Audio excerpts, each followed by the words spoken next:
Welcome to another installment of the Final Scoop podcast. My name is Robert Schinetsky, the supplement engineer. Joining me as always is my international band of brothers. Robert, troublemaker Samborsky, Apollon Nutrition. Shane, babyface Smith, stack.com. Lukasz, the superstar, Rytkowski, Prometeus Intelligent Sports Technology.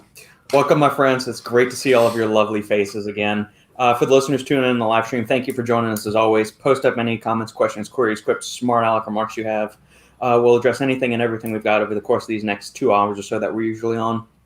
And if you like what we're doing here, make sure to do all the good stuff for YouTube, like, comment, subscribe, do anything for the almighty algorithm that dictates anything and everything to which we are exposed these days. So here we are yet again, gentlemen, episode number 61. We're over the halfway mark to 100. Are we sick of each other yet? Well over. I'm just sick and tired of piece of shit type of analogies. I'm excited for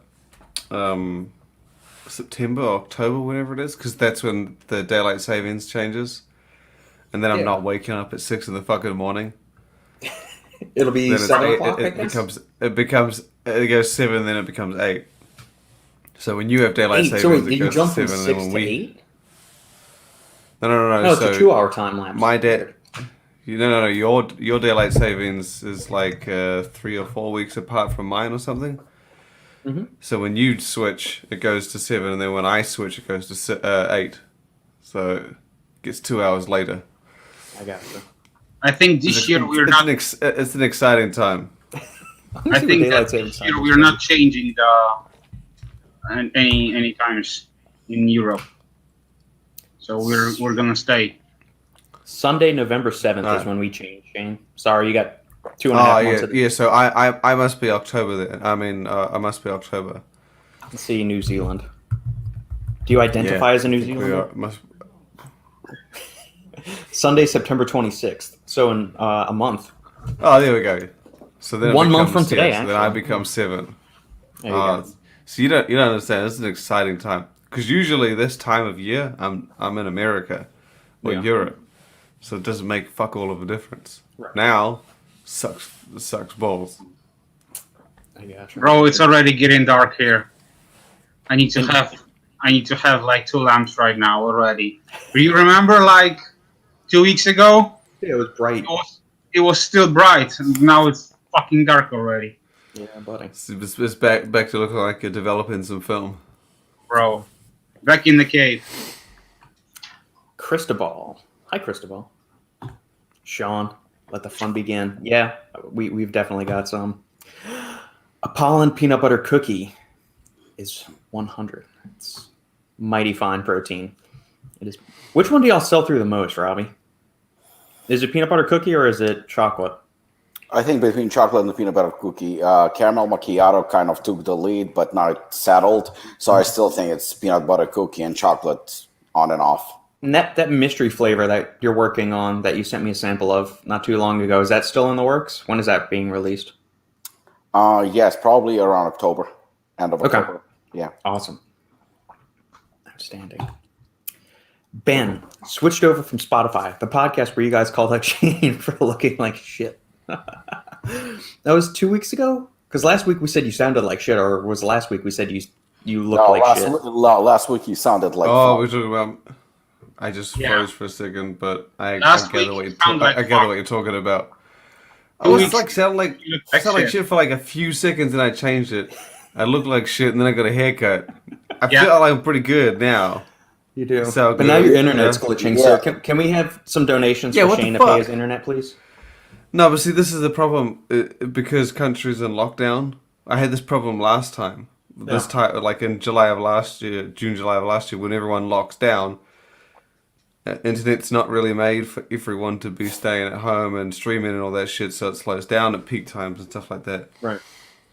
But so 6 o'clock in the morning is peak time in New Zealand. There's no way people... Yeah, what the fuck's going on? There's no way everyone's watching Netflix at 6 in the morning.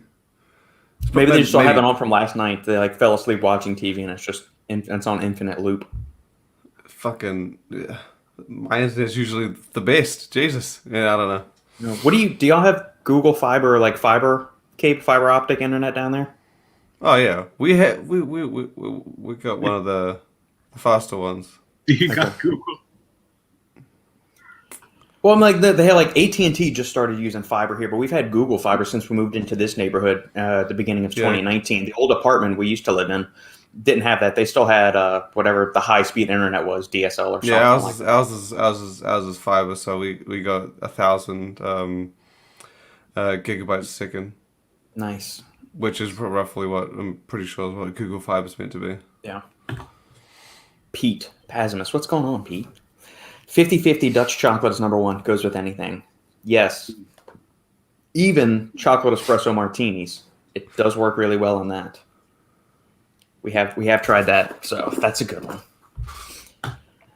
Yeah, $1,000 donation. It's funny that someone mentions this because I literally just paid $400 to ship a package 2 weeks ago, and then I paid $200 to ship one from Europe. And that bitch, it says, on the 14th, it said, left Germany. And I was like, sweet. It's on its way to New Zealand. I was like, fantastic. On the 14th. I have not seen an update since the 14th. Stuck in limbo. And I'm like, it doesn't take 14 days to fly anywhere. The fuck? We're going to lapse of the country? It's on the slow boat to China, and then it'll eventually peer on down to New Zealand. No, this is on a plane. It says left German. No, but due to the COVID and other situations, Okay, yes, I understand that there are other situations. Plus, you need to also keep in mind that the tracking is pain in the butt. No, with DHL, usually it's pretty damn good. Oh, they're pretty on point. Yeah. Yeah, I mean, look, I pay big money, obviously, as we've mentioned many times before. I forgot your bougie and premium. So, Shane, do you like just itemize all that and like deduct it from your taxes? Like this is just a work expense? Oh yeah. Okay. Yeah. All right. So arguably that $500 is tax deductible, which makes it to like $350 or something, and it's New Zealand dollars, so it's more like 10 US. I don't know. Tax. Fuck off. but we're locked out, so it's kind of exciting when something arrives. That's That's what. So I saw you sipping before we started the podcast. You had Robbie sipping on a Ghost energy drink. Lukasz is sipping on green cola. You are sipping on an amino energy from Optimum. Did you pay? Was that part of the $400 that you paid for shipping? No. We get shit like this here. Okay, this is delicious stuff. Yeah. No, I bought this locally. They got a few beverages here. This is one of the good ones. Stack needs to go public and sell shares for shipping funds. Well, Shane's going to give us the insider scoop. Hopefully Shane gives us early investor shares, and then once he goes public, so we can get in on the ground floor of the investing. Once he goes in and offers to us as his IPO. Oh, I'm good, thank you. I feel like it's because Lukasz understands. He's like that's normal. Paying a lot of money for shipping makes sense. Oh. Hell yeah, you guys are all like domestic, so you're like free shipping, Amazon next day, blah blah blah. I get it. Yeah. I just ordered a backpack for my daughter's school. Amazon will have it here on I ordered it on Wednesday, and it was weird that it only arrived today. So it was usually everything is like overnight or 2 days. It took 3 days, so I thought that's weird. There must be a backup at the warehouse or something, because usually it's pretty quick, because there's a pretty big Amazon warehouse near us here in Austin. So most stuff, we are spoiled, but you pay that. I remember when we were, everyone was like saying, "Oh, Amazon's amazing." This was like years ago, like 5-6 years ago. Saying Amazon was the shit, and I was like, "What's the big deal? It's just stuff just ships faster." And then when we were in Vegas for like 3 months, I was like, "I'll sign up," and then it was just like, "Hey, I want this." I don't want to leave the house. Let's just buy this and get it. And then they had like, "Do you want it delivered same day?" And I'm like, "How? How are you going to do this?" So I would pay the same day just to see. Yeah. I'm like, this is fantastic. This is amazing. Yeah. You get your money's worth. It's pretty impressive. Yeah. What's going on, Brooke? I think Elon Musk came out with a new satellite internet called Starlink. I have not heard of Starlink, but I'm not really up to speed on most tech stuff. I kind of stopped keeping up with tech stuff probably, like 10 years ago. So I'm not really sure. I'm like, I have an iPhone 7 and I think they're on version 12 now or something. Yeah, man. I know what she's doing. They have like they started doing it here where you can get like internet, like, because Wi-Fi is separate from like 4G, 5G stuff. Yeah. Some places that don't have Wi-Fi can get the 4G, 5G and use it as their home broadband kind of thing. Mm-hmm. It has a throughput that's eventually faster, but there's a mid-ground where one's faster than the other. Gotcha. Yeah. Well, yeah, I guess if I go live, so we're in Austin here, but I also want to get, eventually, I'm going to go live in like the boonies and like the mountains, the Blue Ridge Mountains of like northern Georgia, or go to Montana where I'm just completely the fuck away from everybody. And that's the kind of internet I'm going to need. That doesn't surprise. My friend said he's I'm going to move. I'm going to get a new house. It's going to be an hour away from work. And I'm like, what the fuck are you going to do all day? And he's like, oh, I'm just going to drive to work for an hour, come home. It's going to be nice and quiet out there. And I was like, I don't want to be mean, but I'll shoot myself.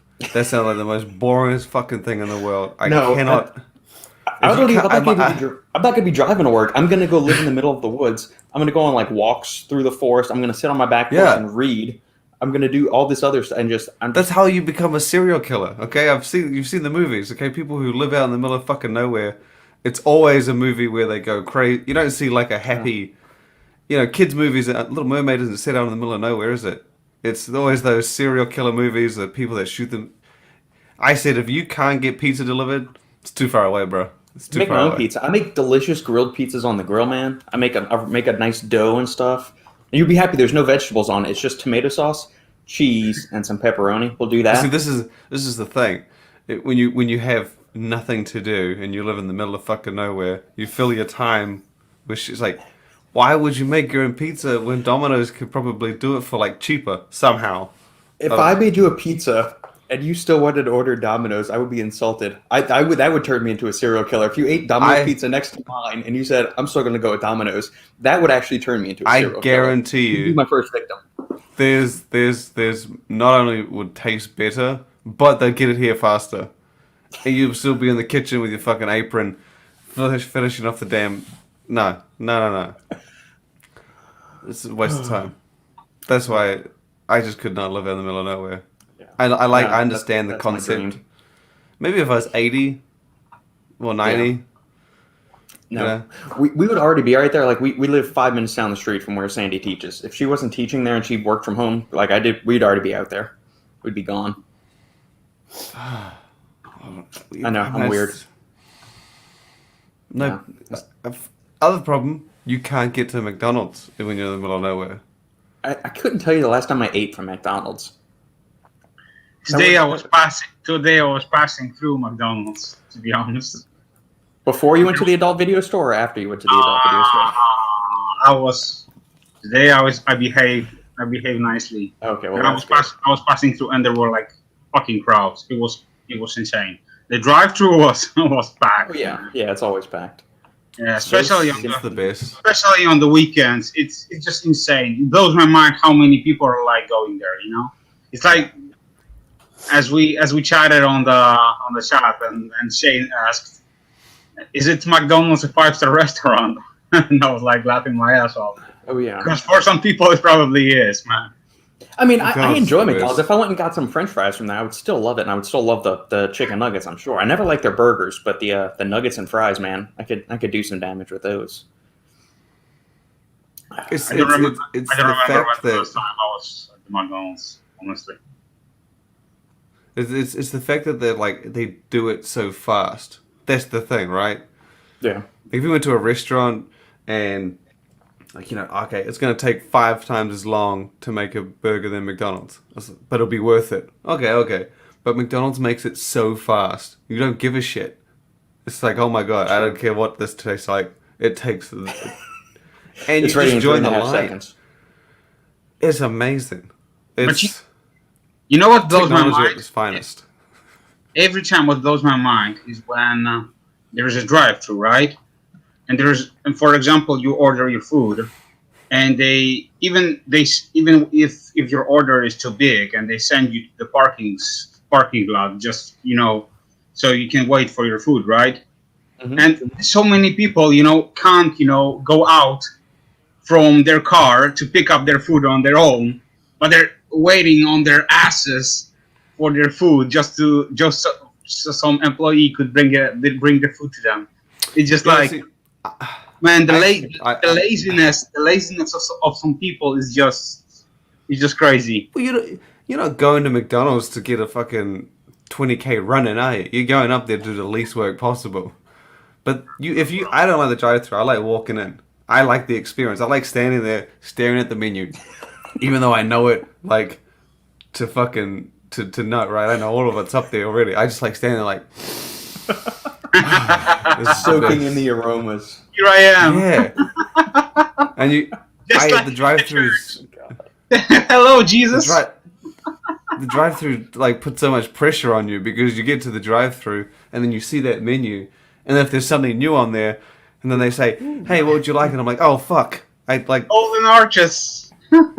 Yeah, I like going and chilling with all the fat people, looking up at the board, picking what I want. Yeah, it's the, chubby little Shane came to visit you. Yeah.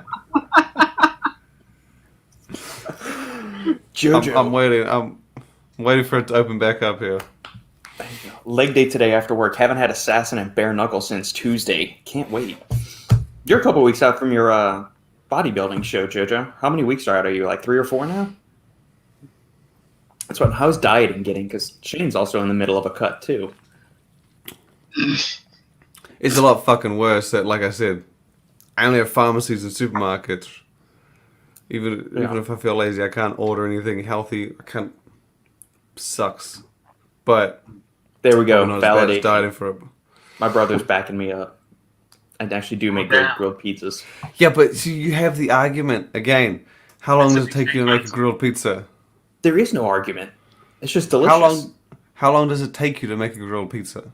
It takes from start to finish. If the dough's already prepped, so if I'm not making the marinara sauce and the crust, I'll do all that the day before.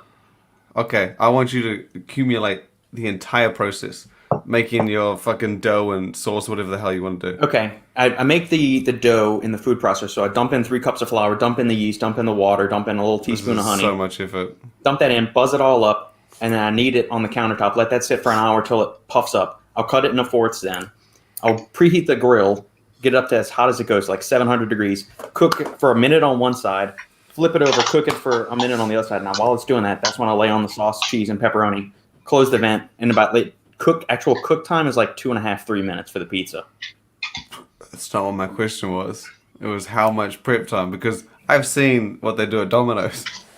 It's just a dude that puts shit on, slides it to the next person, next one, slides. It's fantastic. Right, but you're not counting in like all of their prep time too. Like, so from that first time that dough was made, you got to count all that time too, don't you? No, because I'm not paying Domino's to prep it. Someone else already fucking did it for them, okay? Yeah. You're prepping this shit. Too long. Far too long. Quality is worth the wait. Bro, but they still need to come earlier to their job and prep their own food. This is the rabbit hole. This is the rabbit hole. Yeah. Okay, I don't want to sit there waiting for like if you made me a burger. Have you seen how fast McDonald's can do this? No, it's not worth it. Quality, taste. But there's a fine line because if the quality takes 3 hours to get to, and then Domino's quality takes 20 minutes. You know what? I'm going to take Domino's every day. Because what if I'm like, man, I'm hungry. I want another pizza. Robert's like, oh, fuck, I got to wait another day. Fuck that. Wait a day. I could, if I had to do everything from scratch, like pressing it, like crunching everything, I could probably have it done in like an hour and a half. Yeah, I'm sorry. Including making the dough from scratch and all of that stuff. I imagine that your pizza tastes good. Maybe it does taste good. Maybe it does. Phenomenal. But, I mean, If I wanted to fancy, I'd just grab myself one of the gourmet Domino's pizza. There you go. Or you go for Papa John's, the really high-end delivery pizza. So simply too deep. Hold on, let me answer his question real quick, and then we'll get back to you lambasting me about how long and slow my high-quality pizza is. At Supplement, is your content just about fitness? No. I don't want to bring up anything non-fitness related. I have respect for your channel. Oh, well, I appreciate the sentiment, but no, everything is on. Like, if you want to know which side of the bed Robbie sleeps on, and does he like to be big spoon or little spoon? I mean, you can ask that kind of questions too. Everything is on the table here. Nothing's off. Nothing's off limits. Foods, fitness, supplementation. McDonald's. Yeah, Shoot the ropes, Shane's man. affinity for McDonald's. Shoot the ropes. Damn, I like the fact that this question is so nice and so respectful. I appreciate it. Yet it popped up in the middle of McDonald's discussion. Yeah. Yeah, so feel free to fire away. Simply too deep. Fire away. McDonald's burgers are pre-cooked and reheated in micro when served. Yeah. Very true. You know what? I mean, yes, it's true, 100%. They garbage and all that stuff. They junk. But I mean, we don't go to McDonald's for quality. We go to McDonald's for speed. We go to McDonald's because it tastes good. Pete with the comment of the day so far. What's the shipping for a large Domino pie and some cheesy bread? Well, it depends if it's gonna be from United States or from New Zealand. We have Domino's here. We do. Yeah, I know. Are Papa John's and Pizza Hut or just Domino's? It would be just more fun if you order it from here. Pizza Hut, like they were the king, like way back, and then Domino's came in, and Pizza Hut could no longer charge what they used to charge, and had to come down to Domino's level. Gotcha. And we don't have Papa John's. I've had Papa John's before. Mm-hmm. I wasn't a huge fan of it. Is it? Like, I just didn't think that pizza was that nice. And very expensive, like very expensive. Well, compared to Domino's and Pizza Hut, it's the upper echelon of delivery pizza. Oh, so it's sort of like that's in between Robert and Domino's. Yeah. Oh, okay. Yeah, Domino's is not pizza. I eat it, but it's not pizza. Agreed. I can agree. I can understand that. Yeah. But again, speed. Come on. Yeah. Robbie actually is on a gag order. I'm waking up slowly. Robbie's on a gag order. He's not allowed to talk. He needs more of that ghost energy. It's finished. It didn't work very well. Oops. One can is not enough. I told him to go with that. I need a fucking gallon of this. Subs on deck. Mod Pizza is really good. We have a couple of those by us. Mod Pizza. Look, Shane, if you want some fast pizza that's in between me and Domino's and actually decent quality, go for Mod Pizza. You walk in. It's kind of like a Chipotle kind of thing. You walk in, you get your own 11-inch pie if you want to. It's a thin crust pizza. You could probably demolish like 6 of them if you really let yourself go wild. But then you can have as many toppings as you want, like all the meat, all the cheeses, a little garlic schmear on there if you want to. And they have tons of vegetables. You don't have to put the vegetables. They've got meats too. Wait, so you get to pick what goes on it? Everything. They've got like 40 different man. toppings you can choose. So that's like a Subway for pizza. Yeah, that or Chipotle or whatever you want to call it. Yeah. Oh wow. It's really good too. Damn, I gotta try this shit. And Yeah, and then they cook it like right there. Oh yeah, they got a coal-fired oven. Yeah. Or a gas oven or something. It's Yeah, they delicious. got even your keto pizza, man. Yeah. Whoa. I mean, I don't think there's such. The low carb stuff. I was gonna say I don't think because the closest keto pizza I've seen was that Real Good Foods one. They do have they have a cauliflower crust there. You have a cauliflower crust. What the Exactly. fuck would I want to? That sounds. I've had that. Okay, I've had. Why the fuck would I want my entire pizza made out of a vegetable? That sounds fucking horrible. Have you seen the Real Good Foods one? Bro, that's Yeah, you. I've seen it in the stores. Yeah. The entire base is made out of chicken breast. Okay, now that's a Yeah. keto pizza. I would like, much they have rather a- that. There's That's like an egg and cheese recipe. I've seen like a keto that it's just like egg Yeah. and cheese or something Yeah. like that. The Real Good Foods one. No, just a different like a homemade Oh. recipe. No, if you're homemade. willing to invest the time to cook something, there's a recipe. I think we've realized that I don't have the time to invest in cooking my shit.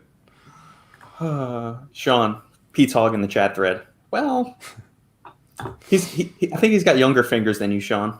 There's a race for who's. I'm not sure who's older, Sean or Pete. I know y'all are both older than the 4 of us, but I'm not sure who's the younger one out of that. There is a ton of comments today. Yeah, I know. We're going rapid fire through them. What's the topic for today? Anything and everything. Yeah. For something to trigger Robbie, and then Robbie Apparently will go shitty off. pizza. shitty pizza. Yeah, he asked his questions. Maybe we can reply. Yeah. I was thinking the same thing. Ticking the boxes for the homicidal maniac. Yeah, go and live out in the woods. That's number one. Like it's just the 100% weirdo thing to do. It's not weird. The fact that you're like, you know what? When you said I could live out in the woods, I was like, makes sense. You wear Crocs, you eat vegetables, you eat grass and You're a garden homicidal food. maniac. It's fine. Yeah, I can see that. Makes sense. Speaking of woods, did you guys heard about this Russian child that got lost in the woods for like 3 days? It was like a new. Listen up. It was crazy because she was like, she was at the, she was playing around close to her like home, and they lived close to the forest. So she went. It was a little girl, like 1 year old or something, and she went for like 2.5 miles, and she got lost for like 3 days, like fucking in like Russian forest, and she survived. She was okay once the police found her. She related to Leonidas in the 300s. Bro, I was reading the article. I was like, how the hell you lost a baby that is like 1 year old for like 3 days? But most of all, 1 year old. 1 year old, man. Shows you how tough the Russians are. Yeah, man. That's To be why fair, they're so tough. That's like complete savage, man. Did you hear about the 18-month-year-old in the UK? This is a little bit on the opposite end, and I felt real sad about this only because I have a child. But it was there was a girl who celebrated her 18th or 9th. Maybe it was the 20th. I don't know. She celebrated her birthday, and she had a child, and she went down to London, had some party with the friends, went to the concert, came back. She left her child in her house for 7 days, and it died of starvation. I was like, and she called the police and said, I don't know what happened, like, and I was like, what the fuck is wrong with you? And all that I could think of reading the story was like, an 18-month-year-old child is old enough to be like, realize, like, where's mum? I'm sad. Yeah. I was just reading the story and I was like, oh my god, this is fucking horrible. Fuck. This is just, well, a child can live 3 days, but 7 days was clearly, I was like, that's just fucking ridiculous. They died of, starvation or I think caught the flu or something. But then I don't know, like, obviously. But that was just brutal. Normal person could handle like 7 days. That's not a problem, but for like a child. Child. Yeah. No. I mean, let alone like, I don't in an apartment. Please tell me that woman is in prison. Oh yeah. She was. The only reason I saw it was because she was in court and charged with, but it wasn't. It wasn't an intentional manslaughter. I think it was because she called the police and she was notably Distraught. Then they were like, oh, so she. As weird as it sounds, they were like, okay, you did. Yeah, she's going to jail, but they were saying that because she seemed so distraught. She admitted to the crime. She said that it was her fault. She wasn't saying that she did it intentionally. That was where she was saying that they believed her that it was an accidental. But I'm like, who the fuck leaves a child for 7 days and doesn't think, oh yeah, they need to eat, and I don't know, fucking, I mean, beyond eating. Yeah. Changing, sleeping. I was like, Jesus Christ! But I can't remember how long there's a special place in hell reserved for that woman. Nobody needs to. Y'all don't have to agree or disagree with me on that, but there's a special place in hell for that woman. Yeah, but the reality is that I mean, let's I mean, she can be charged with involuntary manslaughter, but at the end of the day, in my opinion, that's murder. Yeah. I mean, it was murder, but it was because it's not negligence. It's not, I mean, when you do something like that, you're a mother. You willingly go to a party. You willingly go to have fun for 7 days. You leave a child. I mean, you should know that there will be consequences. I don't understand. Bro, go for a day or 2 days for the party. 7. Listen, I mean, I have right now. My daughter had a surgery yesterday, oral surgery, because she had 4 of her wisdom teeth pulled out. I That's mean, fun. that's painful procedure. I mean, that's she was put under. She's still. It's been more than 24 hours. She's still bleeding. Her cheeks are swollen. I mean, it's pretty bad. She's home right now. I mean, she's 17. She's not 5. She's not 7. She's 17. Yet, she can't eat. She has to have everything called liquid, and for the next few days. I mean, it's not a life-saving procedure or anything like that, but nevertheless, it's painful. So for the next few days, we just make sure, doesn't matter, how, where and what we do, how we work. Somebody's going to be with her every day for the next few days at least. And like I said, it's not like she needs assistance or anything like that. But just in case, and just because she's still our child, that's the way it's supposed to be. So when you leave, 18 months? That's insane. Yeah, man. 7 days. There is no excuse for it. I mean, that's the problem that I have. These courts, especially in America, I mean, it's just fucking insane. I just watched a Russian TV show. Well, not a show, a movie, like a series, was based on a true story about a family. I think a husband, wife, and 2 daughters. They went on a killing spree. I mean, it's based on a true story. They were murdering people, including kids, robbing them. I mean, that was about 5 or 7 years ago, and they were caught accidentally because they murdered so many people. It's insane. They were attacking them and butchering them, knifing kids. I mean, that was pretty serious. After I watched the series, I decided to watch the documentary on them, and I honestly, I was petrified. I was absolutely shocked. But the more shocking thing is that between the husband was killed in a confrontation with the police, but the mother, who was actually the leader of the gang, and her daughters, who were I think teenagers or something, they got arrested. No, not teenagers, like late teens, maybe early 20s.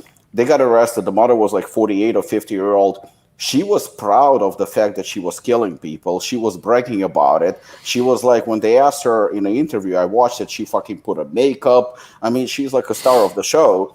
And when they asked her, how do you feel about murdering innocent people? She goes, I didn't kill enough of them. That was my calling in life, to murder people. Guess what her sentence is? I was shocked. I was absolutely shocked, because to me, 16 years. 16 years. She's going to get out of jail. She's going to be a 65, 66-year-old woman. I mean, that's young today. And that's in Russian prisons? They don't throw her in a gulag or something? No, 16 years in jail, and that's all she gets. I mean, it's absolutely insane. She murdered, I think, dozens of people, shot them, killed them, kids, everything, in cold blood. And that's what she gets, 16 years. I mean, that's absolutely insane. A person like that should not be, in my opinion, should not be living even in jail. Taxpayers should not be paying for her breathing the same air that we are breathing. So, even though this mother that went partying for 7 days maybe not willingly killed her child, the fact that she called the cops, I really don't give a shit about it, because at the end of the day, who cares? The child is dead. I mean, the child is dead. She deserves to rot in jail. Yeah. We are going too deep today. We're going, man. It's on a lighter note. Heard rumors Stack is merging. Is there any truth to this rumor, Shane? The fuck is this?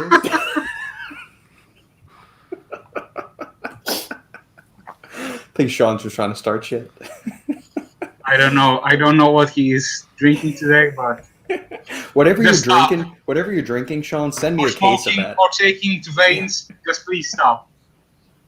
Pretty soon there will be drones delivering packages. I have heard that. Who was the one that set up? Wasn't Domino's looking at doing some shit like that? Yeah, they're gonna have robot cars driving your pizza for you or something. Fantastic. Yeah, I heard about it. About it. That was the I best. think it was Amazon. Amazon probably too. Yeah.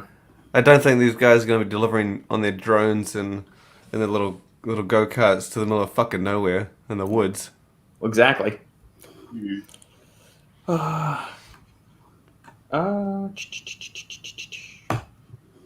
Thoughts on dandelion root? Remington James says he lives by it, takes it every day to shred. Dandelion root does have some diuretic properties. It's rich in potassium, so it'll help you not pee out a bunch of potassium. It's a natural diuretic. If you're looking to get rid of some water weight, it can be beneficial on that. It's been shown to increase overall urine output and urine frequency over like an 8 or 16-hour time period, depending whatever they were doing for the study. Yeah, I mean, it's safe when used reasonably and effective at helping get rid of some excess urine and water weight and things like that. Just a quick note. I really like it from its inflammatory perspective. Yeah, and it's good anti-inflammatory benefits. Yeah. So definitely you can stack it with, for example, like turmeric or something. Yeah, So I'm trying to think. What's the dosage for dandelion? Is like 300 to 500? 500 milligrams is per cap in normal dose. I'm taking 1.5 grams per day of it. 500 3 times a day? Yeah, 500 3 times a day. You just spend all day in the bathroom like peeing out? He's sitting on a bathroom right now. That's why it's so dark in there. He's got the door closed. Bro, I wish I'm too poor for that, man. Ben, I have a feeling the quality of Domino's in New Zealand is far better than the United States. No. I've had both. It's not About far. the same. It's about the same. Ours is crazy cheap though. Like it's about $8 a US a pizza here. For a medium or a large? We don't have like that fucking mammoth shit that you guys have. We just got like an average. Like a medium-sized pizza is like a 12-inch pie? Bro, in Yeah, America, I think how large is. large is they're like medium or something. Yeah, large here is like 16-inch, I think. 16 There are places here that do that, but the Domino's one is like maybe like a 10. Yeah. It's pretty small. But yeah, it gets there quickly. Yeah. Our day is going great, so simply too deep. Let's see, we got all of that. Look at Robbie. If I miss anything, guys, just put it back in the feed, because sometimes YouTube gets a little stupid and doesn't. I'm thinking everybody's internet's slow, but I think it's mine that's lagging. Pete is the oldest. Come at me, bro. Pete has me by 12 years. Couldn't tell by the looks. Ooh. Ooh. Oh, Personally, Papa John's pizza sucks. Tastes like cardboard. See, that's the way I feel like Domino's tastes. Like Domino's tastes. Like their crust is kind of. Is the crust a little thicker on Papa John's? I think I only had it like once, but I don't Theirs remember. has better chew, I find. Like Pizza Hut and Domino's both. Like we go back to the eating challenge we did a couple months back. I had Pizza Hut for that. I was deciding between that or. Oh, Domino's? Domino's, yeah. And I remember Domino's just being like dry cardboard. Turns out Pizza Hut was the same way. I think Papa John's has a little bit better chew to it. I think Pizza Hut, I mean, I didn't have it probably for about 10 years now, but the last time I had it was, from what I remember, I stopped eating it because it was too oily and the crust was too thick. Yeah. But Papa John's, I remember I enjoyed it, but I only had it once. Like, we don't have it around here much. It's not very, I mean, don't see it much around here, mostly Domino's and Pizza Hut. See, guys, I can't like talk about this subject here because we don't have Papa John's, we don't have Domino's. They don't have pizza in Poland. There's no pizza in Poland. They're still waiting on like the Mayflower to come over and bring it to them. We don't have this. We don't have this restaurant. You have here. Pizza Hut? Yeah, we have Pizza Hut. Do you know what pizza is? Yeah, of course, man. But we got different restaurants. You know that we got like less mainstream, I would say. You know, which are in my opinion better. Yeah, you know? but the best part is everybody has McDonald's. It's, oh yeah. It's like the universal language. You don't. It's like maths. It's like numbers, right? Yeah. Just fantastic. There. Fucking golden Everybody arches. knows what it is. Golden Arches. Everyone knows Big Mac. It's fantastic. Shane, do you have Burger King? Yeah, but it's sort of like it's always been the subpar McDonald's, hasn't it? It's always been the... Their fries. They fry their fries in some kind of weird oil. It always has like almost like a corn kind of taste to it. It's weird. I feel like Robert is the kind of person that he would pay, 3 times as much for a slightly better meal. I, on the other hand, I have a fine line. Not in all situations. Not in all situations. Yeah, but for me, it'd be no situations. Even if it cost 50% more, I probably still wouldn't choose it. Like McDonald's Big Mac, $5. If you had a slightly better Big Mac for $7.50, I would still go to McDonald's. if you had a crazy good Big Mac for $20, I would still go McDonald's. Okay. Yeah. My multiplier of value is shit. So I don't mind going to McDonald's, and I would rather 4 Big Macs for whatever the fuck it's going to be. And it's ready in like 2 seconds.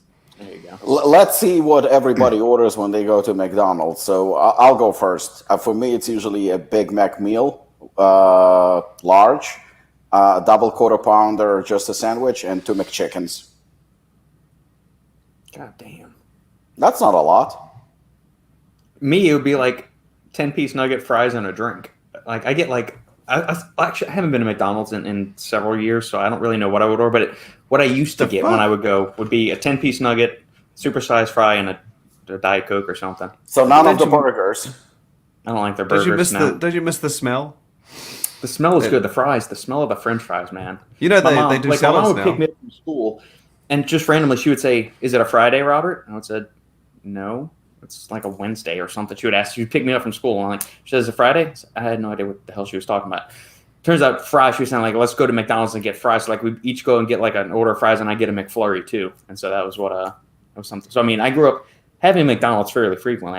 I haven't had it in my adult years as much. It's always Friday somewhere, you know. It is. Shane, what do you order typically?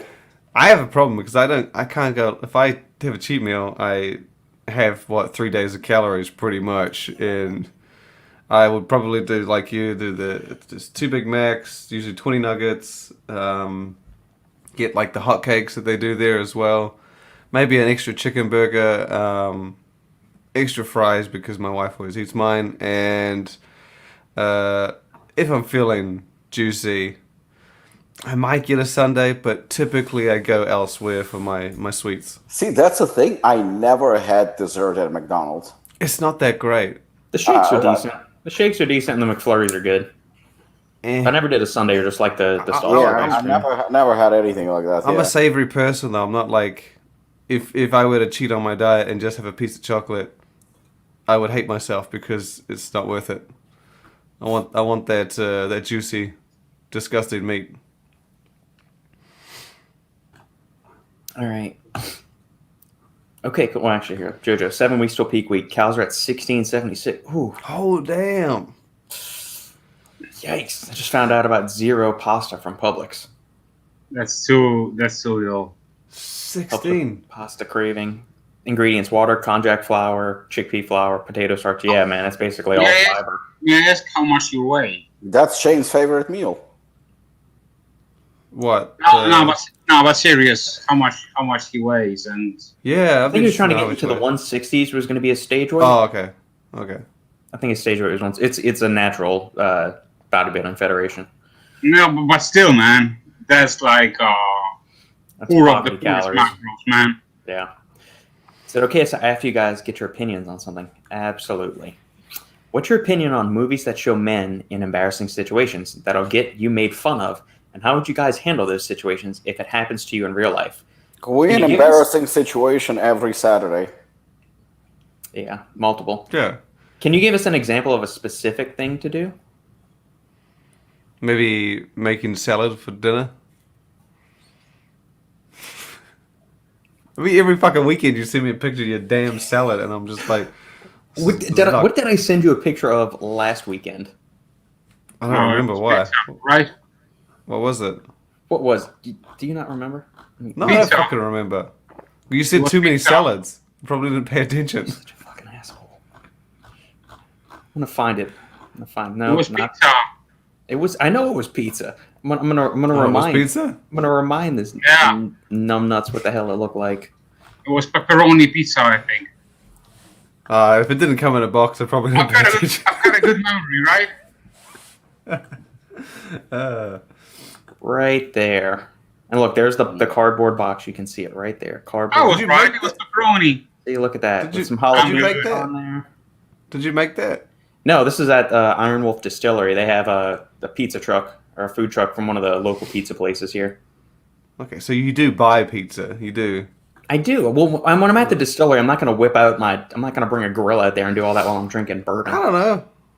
No. See? Here we go. What are Get a nice those? shot of Robbie flexing right there on branch worn. Look at that. Fuck me. Look at Oh, that. that's the picture. Look at that. That's the one. He is No, out it's angling. not. It's not the one. There we go. Branch looks like a baby doll, you know? Yeah. Yeah, but And then we want to talk about Robbie being bougie. There's Robbie's dinner the other night. Holy See, fuck. I don't do all this fancy shit. See? How much you pay for that monster, man? I have a sugar mama. She paid for it. Speaking of which, okay, so your daughter, there's a link to this. Your wife is a pharmacist. Your daughter just got her wisdom teeth pulled out. I had my wisdom teeth pulled out right before my senior year of college or senior of high school. They gave me Percocets. Here's the drug link. What kind of painkillers did they give Jess? Did they give her Percocets? Percocet. Yeah, that's good stuff. She's got any leftover, Robbie, you know. Yeah, sure, no problem. I'm talking about. I never got the idea of painkillers. I never did either. Like, I took one of them on, like, the first day I had it, and then after that, I went to a couple of ibuprofen, but the pain wasn't too bad for me with my wisdom teeth. Like, I ended up falling asleep sitting up, because they tell you don't lay down on one side of your head, because then you just swell up all on one side. But apparently I was laying on the sofa, and my head turned this way, and so I looked like a chipmunk on the left side of my face, and the right side of my face was normal after having that happen. Isn't that the thing that people get like addicted to or something? Yeah. They can with painkillers, yeah. I've only used it that one time. That was Yeah, the what major surgery I had. What is the sensation or like that they? You just feel numb.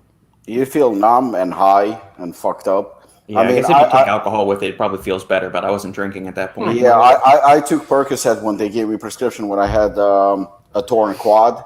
So the day after, I was in pain. So I took Percocet, and I just felt stupid, high, and I was aware of everything that was going on, but yet I was numb. I didn't like the feeling. Like, I know that people get addicted to it. And then I remember I said, you know what, I'm going to switch to ibuprofen, and that's it. So I only took one tablet out of the entire fucking prescription, and that's it. Just didn't feel. I didn't like it. I didn't like the feeling of it. Yeah. Give us an example of a movie scenario, because I'm trying to wonder, like, what is the embarrassing situation? Oh, okay. Here's a good question. We can talk about embarrassing stuff. It's not necessarily embarrassing. This isn't something I normally do. It is something that Sandy normally does. Is this salad again? No, this has nothing to do with food. Okay. When you get out of the shower, do you flex in the mirror and check yourself out? Of course. Before and after. Okay, so I'm the weird one. You fucking kidding me? No. Every time when I'm passing by some mirror or something, I always flex. No. Yeah. I've never done that. Like, I don't. If I get out of the shower, I don't go in the mirror and start flexing and do it. I don't do it. Sandy says, "How the hell do you not check yourself out?" I think, I don't know. I just get out of the shower and go. You need to admire yourself, man. Yeah, man. Yeah, come on. That's the best thing in life. You need to check your games. Especially out of the shower when it's like nice and steamy and you got that glisten to you. Fuck yeah. Okay, so again, I'm the lone man on the totem pole. Jane, Robbie, do you? Fist bump. Robbie still hasn't answered the question. Oh no, yeah, obviously I'm with them. That's a given. He just didn't want to sound as dumb as we did. I'm not as excited as they are, but I think everybody does it. So you're the lone wolf in here. No, do you have a certain pose you like? If we're talking like bodybuilding poses, Okay, like, I don't go that extreme. Oh, you don't. I mean, this isn't a bodybuilding show. It's just enough to make yourself look good. I'm just saying, when I'm gonna come to Apollon's gym at the seminar, I'm gonna fucking flex all the way through, man. I don't know what's wrong with you, Robert. I'm surprised. A lot, apparently. I want to live by myself in the woods. I'm going to turn to be a serial killer. I don't flex in the mirror when I walk by it after showering. So actually, I'm just going to go live in Russia. I'm not going to go to Montana. I can go live in Russia. Once I turn that way, the penalties for getting in trouble are so much less than America. So we'll just do that. Shane, all that Domino's is why you're 220 and bodybuilding 220. I am 210 now. I have successfully made it down to 210. And he just flexed in the mirror before the podcast. Oh yeah, burned off 5 more calories. There we go. Yeah. I saw Jojo responded to the comment as far as like weight, and he said that 150.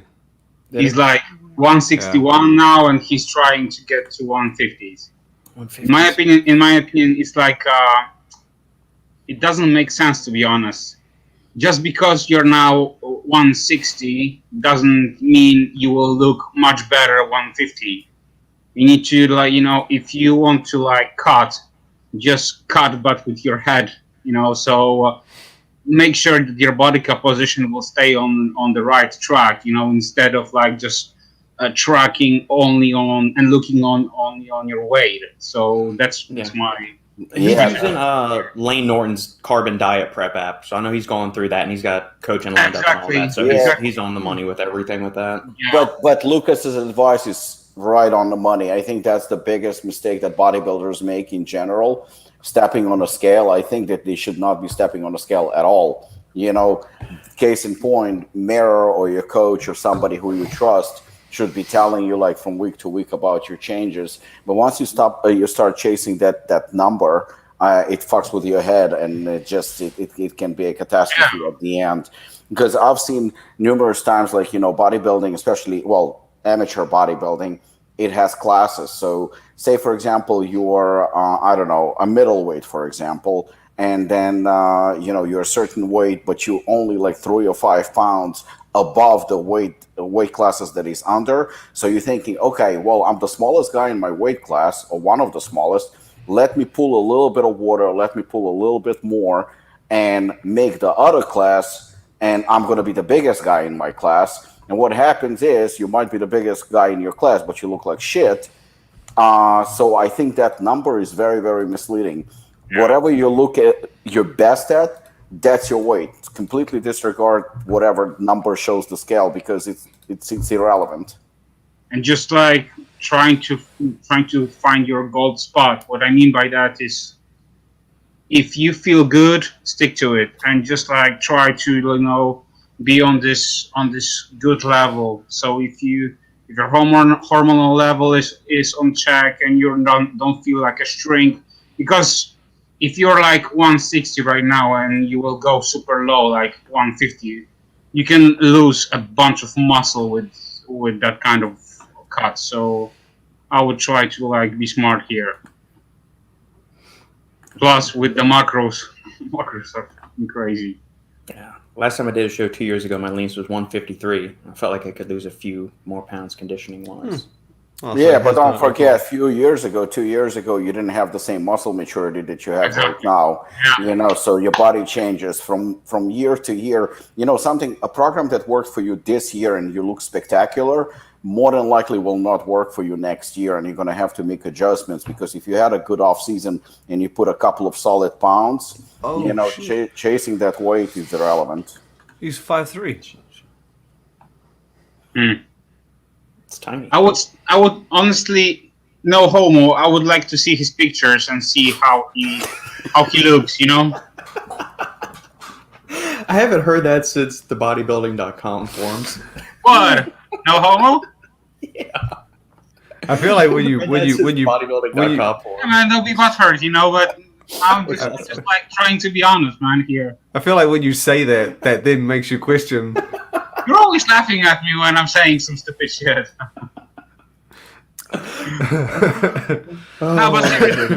Seriously, Jojo, if you don't trust me, send pics to Robert, and we can make give some final scoop assessment. Make some assessment. Exactly. Rob used to judge NPC. Oh yeah. Plus he's a judge. Yeah. Lukasz needs to bring us green cola at the Apollon seminar. I will. There we go. There you go. That's his IG handle.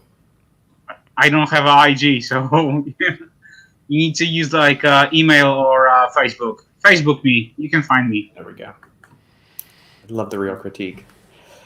All right. Subs on deck saying his pose is the front double bicep. Yeah, I mean.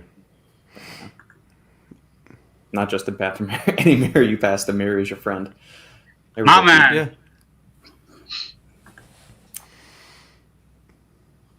See, don't insult salad, Shane. You've been warned.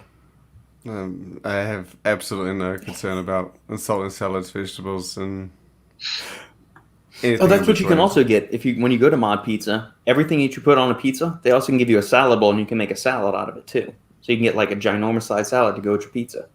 Can I say, please give me 2 pounds of ground beef with that? Yeah, like you tell them as much, and like they don't, chintz you on the stuff that they can put on. They'll put on as much as you tell them to, man. Holy crap! Never in my 34 years of living have I ordered a pizza and a fucking salad. That sounds ridiculous. Okay. Clippy. It's Gerhard from Fitness Informant. All right, going back to... All right, here we go. Wheats. What's Robbie's stim routine at the moment? I need to compare as to what I'm using. It's quite heavy. Oh, well, no homo, but I'm Lukasz's bitch when it comes to stems. Yeah. So, I'll answer the question. To be honest, I don't have a routine. Yeah, but what do you mean by stems? Just probably like a pre-workout. I mean, I drink coffee on a daily basis because I just like it. But when it comes to stems pre-workout, it depends on how I feel. Depends how I train.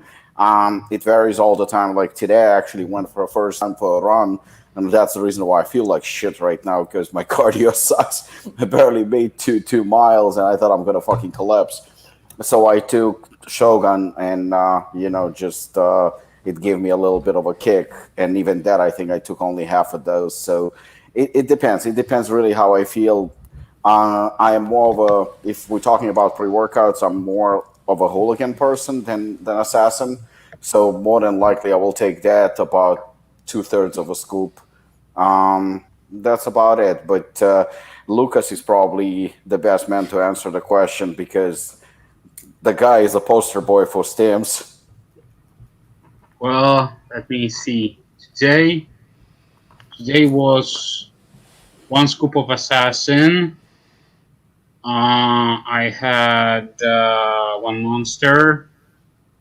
Then I had I was testing chaos and overtime combo. Jesus. I had 2 scoops of animal cuts, the newest one, the powder form. What's the stim profile on that? God, it's just gonna be caffeine. It's like 200 milligrams of caffeine per scoop. So you're already over 1,000 milligrams of caffeine. Like 400. Yeah, I closed up the day at like probably 1.5 grams of caffeine easily today. Yeah. God. Yeah, today was a good day, honestly. Lukasz, when you take stems like in any form, and say for example, it's a little bit closer to the evening hours or something like that. Do you think about like, oh, okay, I have to go to bed in a couple of hours, maybe? Does it work on you like that, or you don't really consider it? You know what? Just you may laugh, but I wake up every day at 5 a.m. So my day is a little bit longer, than for many people, So I try to, stay off stims till like 6 p.m. and then I just I don't take anything else. So I basically lay low by the times, and at before 9 p.m. I'm at bed every day. So 3 hours before you go to bed, no stems. Yeah, exactly. Okay. Let me get my tabs in order there. All right. Anyone have platelet-rich plasma treatment? Not yet. Haven't had that done yet. Just I don't know what that is. PRP? Yeah, PRP. No. Maybe if I get a little older, I might need that to repair some wear and tear on the joints and whatnot. But currently, no. I think this is in reference to the kid in the woods thing earlier, being a serial killer in the woods. No, it's not movie, but it was like I was reading this article. It's definitely out there, so you can Google it up. But it was mind-blowing to me. But still, they found the girl and she was fine. So that's 3 days is crazy. Yeah, and 3 days. And I don't know what sits in Russian forest, man. Can be anything. Have a flex off peat and Sean at Sub Talk Radio can do a flex off at Apollon in October. That's what we'll do. Mash and gravy and buttery biscuits. Ooh, that sounds good. Not a gravy fan. Sorry. I'm not either. I agree with you on that. I'm not a huge gravy fan. I'm with you guys. Too much to ship for the ingredients. We do have like a specialty pizza place that prides itself in being like a New York pizza thing, and they make that big ass circular fucking thing where you got to buy it like a slice at a time. Yeah, like the Sbarro style pizza. Have not had it, despite it being here for you. I'm just like, nah, dude. Yeah. I want the whole pizza, even if it's smaller.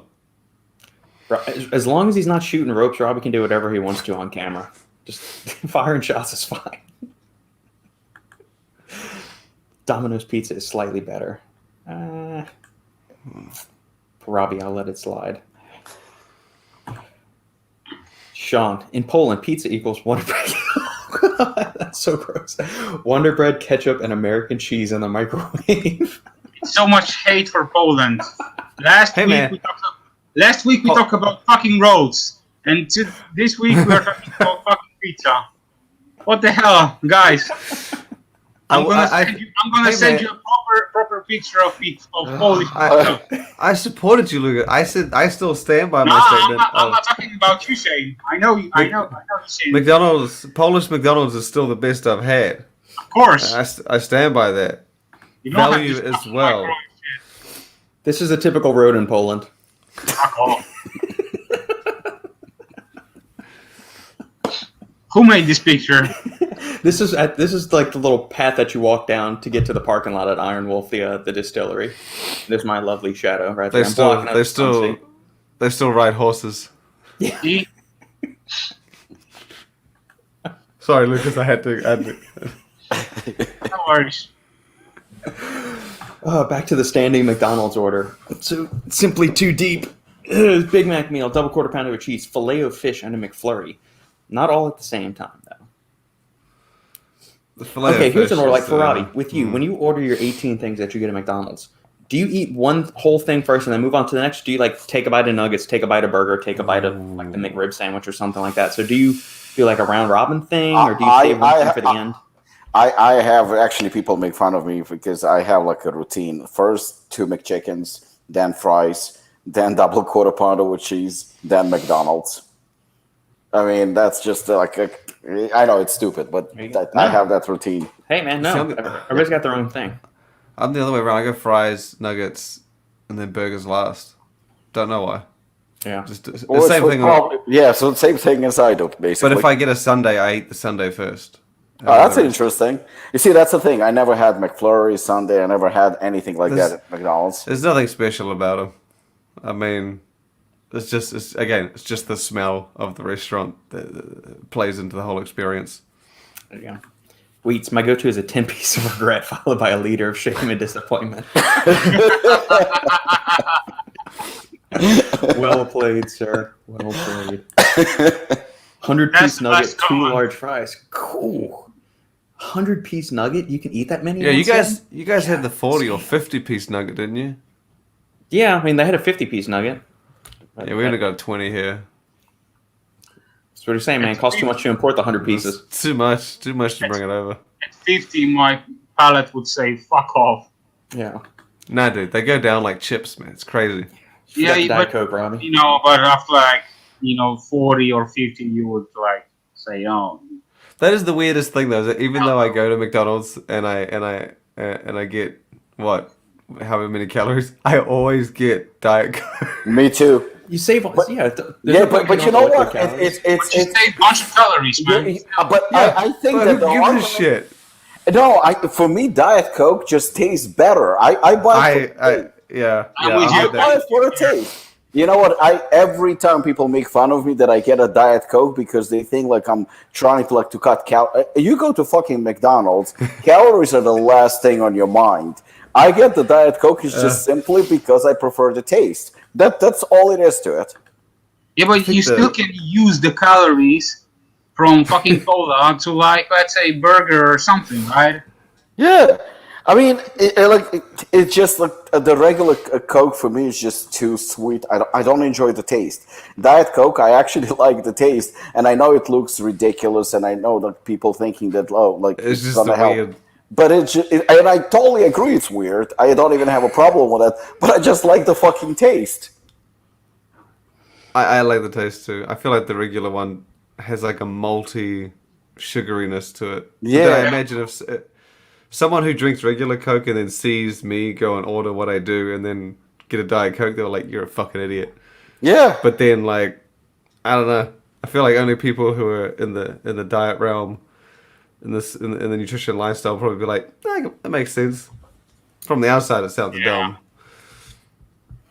I feel like we need to do another eating late night special, and we're just Well, gonna have to do McDonald's. We're gonna have to I do have to McDonald's. wait until shit 100%. opens up. My McDonald's is open. Oh, that's great. Nothing. Only supermarkets. They close the restaurants too. How are those people supposed to pay their bills? We're not going to get into. Never mind. Well, this is a conversation for after. Conversation That's for fucking afterwards. crazy. I don't When need it to when get it reopens, that's when I'll do the challenge. Okay. I'll do it in the We'll do morning that. too. That's fine. We can do that. We'll figure out a good time that we can all do it, so Lucas can go, hop his horse and ride down to the McDonald's and gallop back home in time so his food doesn't get too cold. Fucking finally.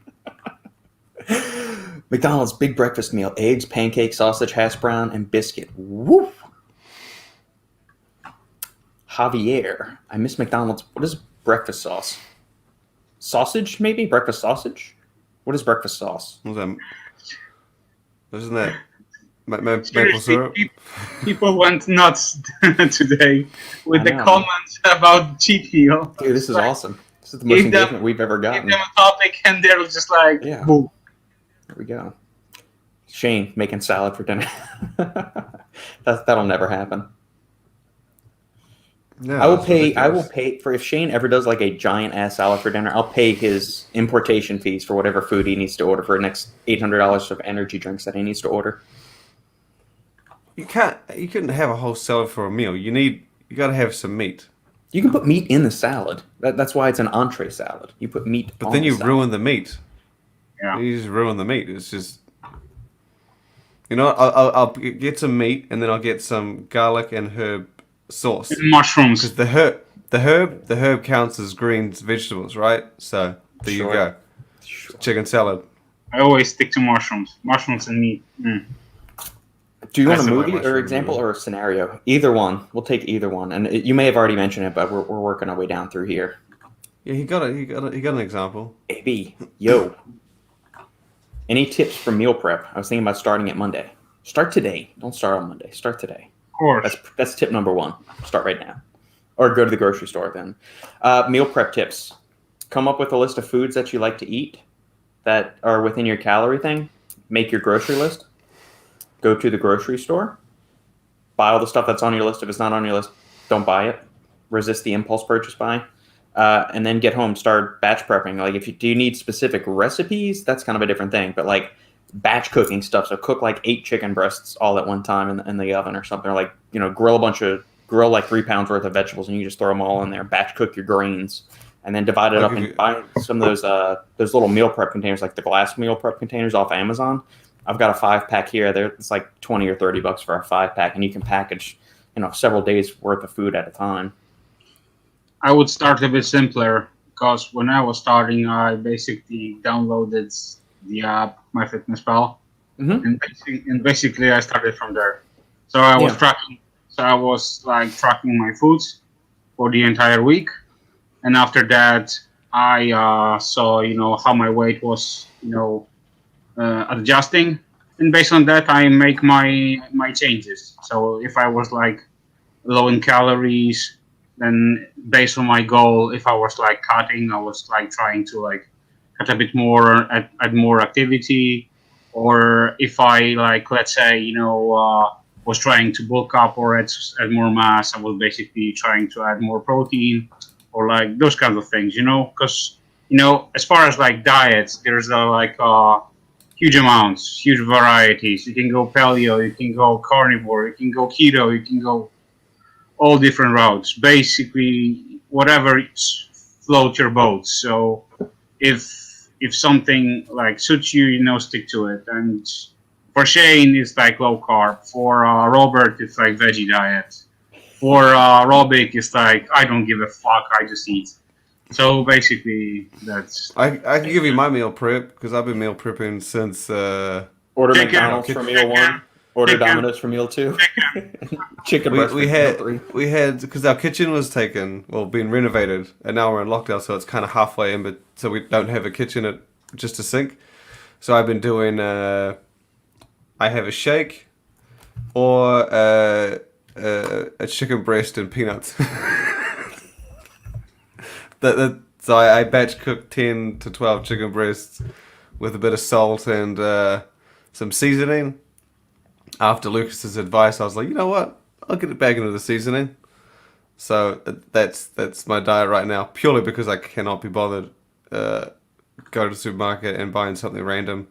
Yeah, and also depends how much do you like to cook? Where are you at with as far as like your skills in the kitchen? Do you like to cook? What kind of foods do you like? Fucking hate cooking. There's a bunch of stuff.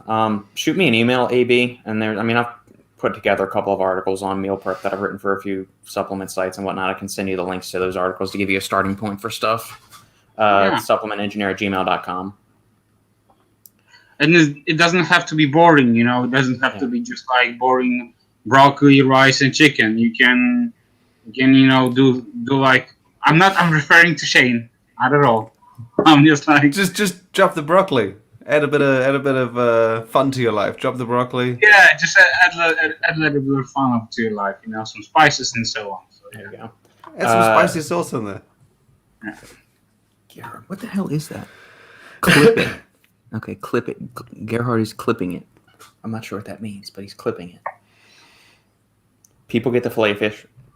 No, I don't trust my wife gets that, and I'm like.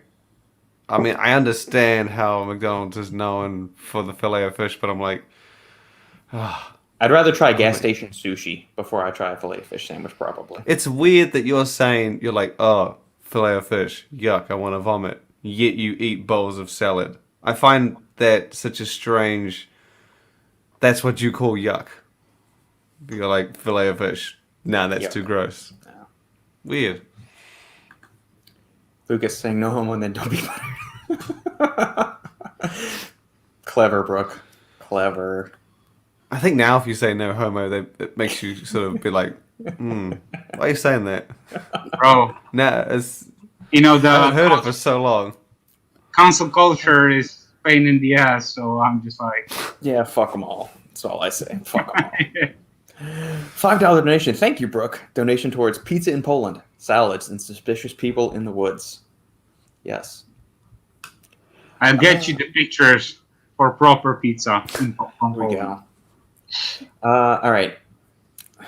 Going back to the embarrassing situations. Yeah. The worst time that naughty situation would happen is during finishing while in a state of duress, depending which area you're in. I wrote something before that. Oh, shit.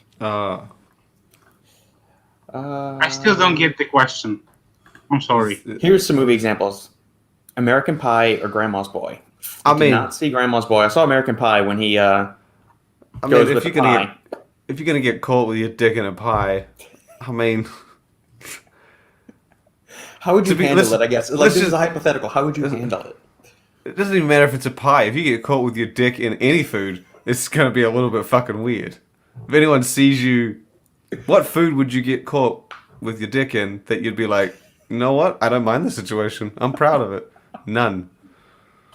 It's weird no matter what fucking way. Depends. Does your partner have a food fetish? Or is it just you going? Your partner's not in the situation. It's just you and the food. What if your partner does have a food thing and they walk in though? We're gonna build out the scenario. I'm assuming that his reference is if someone unknown to you, completely random, walks into your kitchen, hypothetical, and your dick is in any kind of food, be it a pie, a salad, a chicken breast, I don't know. How are you going to get into a chicken? I don't want to know. Never mind. I don't even want to. I don't know what I'd do. I don't know what I'd do. How would you handle that? Well, you probably could say, care to join? Well, I mean, it depends who's walking in, isn't it? They might be like, why not? There you go. Problem solved. Now, the only thing you're going to have to worry about is the third person walking in. Somebody walks in on you with a significant other at the wrong time at some secluded area. So we're assuming like you're getting it on in the woods? If I had the confidence to get it on with my wife in a random place, if someone walked in on me, I'd just be like, excuse me. Like, I'm busy go here. finish. Like, I'm indisposed. Yeah. If I'm already halfway in it, like if it's if we're in like a public bathroom, we're in the woods. Mile High Club. If anyone catches me, I'm already committed to doing it, and I'm like, if someone catches me, so what? I just be like, look, excuse me, I need another 30 seconds. That's being generous. Let's go like 15 seconds, Shane. Let's not be overzealous. Yeah. Sorry. Oh, come on, man. I wouldn't be What? too bothered. I think this would be a lot more fun, this question, if we actually shared an embarrassing moment that happened to us in real life, which I'm pretty sure all of us had it. I had it With a significant other? I actually don't. With significant anything that can participate in the act. I had this situation, so that's why I'm not. We all had it. I'm pretty sure we all had it. I mean, I know I had it. Sandy's sisters have been caught in compromising situations by their dads. Yeah, I remember, bro. I remember your stories, bro. Yeah, but actually, Sandy and I, nothing's weird happened with me and Sandy, but we're boring. We're serial killers that live in the woods, so nothing really happens there. Sandy's dad walked in on Sandy's sister and saw a big old white ass. But where did he walk in on them? The guy was on top of his daughter. In her bedroom? Oh, I mean, She was in high school. I have a daughter. If I walk in, as much as I'm gonna be like, I mean, it's a possibility, right? It's a You have you and your partner in a bedroom. I'm gonna have a shotgun. I mean, look. I said to Nikki, I said, look, I would much rather it happen under my roof than, out in the woods. Maybe if that's. Or in a van down by the river. if once my daughter gets over 13, I ain't gonna be barging in to her room without knocking. Especially if there's someone fucking potentially at home. Well, that's why you say no closed doors in our house. No, they can close the door. They can do whatever the fuck they want. I don't care. Okay, that's fine. My theory was that if they wanted whatever she wants to do, if you put a nah dude fuck off, she's got to do it somewhere else. Nothing much you're gonna. I'd rather her do it in my place. So okay, I just won't barge in. So, but I don't really have any. I don't have any embarrassing. Yeah, it's like I think you and I are tame, Shane. Like we're Sandy and I are not adventurous. We're not going to go like in the woods behind our house and do something. It's like just that. never presented itself. Yeah, no, I don't think there's anything. I'm curious about Robbie. Robbie's the one that suggested the embarrassing story, so I'm guessing he's got something good. He's got more than one. I'm sure he does. Well, Lukasz said he has two. Yeah, like we got to hear this one. Like we got to. This is got to be good. So we need story time from Lukasz and Robbie. Lukasz, you want to go first? I had a situation with my ex when I was traveling in train, and the conductor who was like checking off the tickets, because we were traveling in the train was super empty. Yeah, so we decided, oh, what the hell, you live once, fuck it. So in the seat or the bathroom? What? No, fuck bathroom, man. There's no fun in the bathroom. What do you mean, fuck the bathroom? Yeah. Again, It's I paid for my space. I paid for my space in the train, so I'm a human. I'm not traveling in a bathroom, man. Yeah, so we went all in. We went all in, but the conductor came in and was like, tickets please. And he's like, oh. Is it? I was like, Did you just hand him the ticket while? yeah, I just handed the tickets. It's like, okay, thank you. He walked off. To be fair, it doesn't say no fornicating on the sign. It does. It just says like. So just, I mean, I don't imagine it being on the list of things not to do. Yeah, don't bring explosives. Don't bring handguns. Don't bring knives. Is it one of those European trains, the ones that have like the separate kind of rooms? Yes, exactly. Because I was picturing. If I would travel in like the open train space. Yes, that's what I was thinking. Yeah, when you got the seats. Like the bus style seats. Yeah. Man. Yeah, that's what I thought was going on. Yeah, that would be. But you travel in like I would say like rooms, which so you have like it's like a bench each side. Seats of 6. Yeah, I've been in there. But you can close. Can you not? You can make it so that they like it's like do not disturb. Yes, you can do that, but at the same time, and you chose not to. No, because you know what? When they didn't check the tickets. Oh, okay. So we were like, we don't want to like close the door because if they didn't, if they don't check your ticket, then you may have way more problems than They haven't checked our tickets yet, but let's just have sex anyway. I said, fuck that, Yeah, but it was good time. I remember we were traveling. What if it catches us? Oh no, trust me. If they don't clip our tickets, it's gonna be real bad. Yeah, we were traveling from Warsaw to Cannes.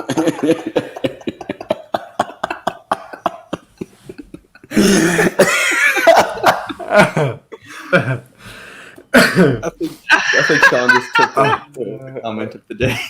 Sorry, Pete. I think you just got dethroned. That's gotta go on the t-shirt. Damn. Shay, can you just read the quoted part, just so we can have it in your turn of phrase and your stylings? My bad, bro. As you were.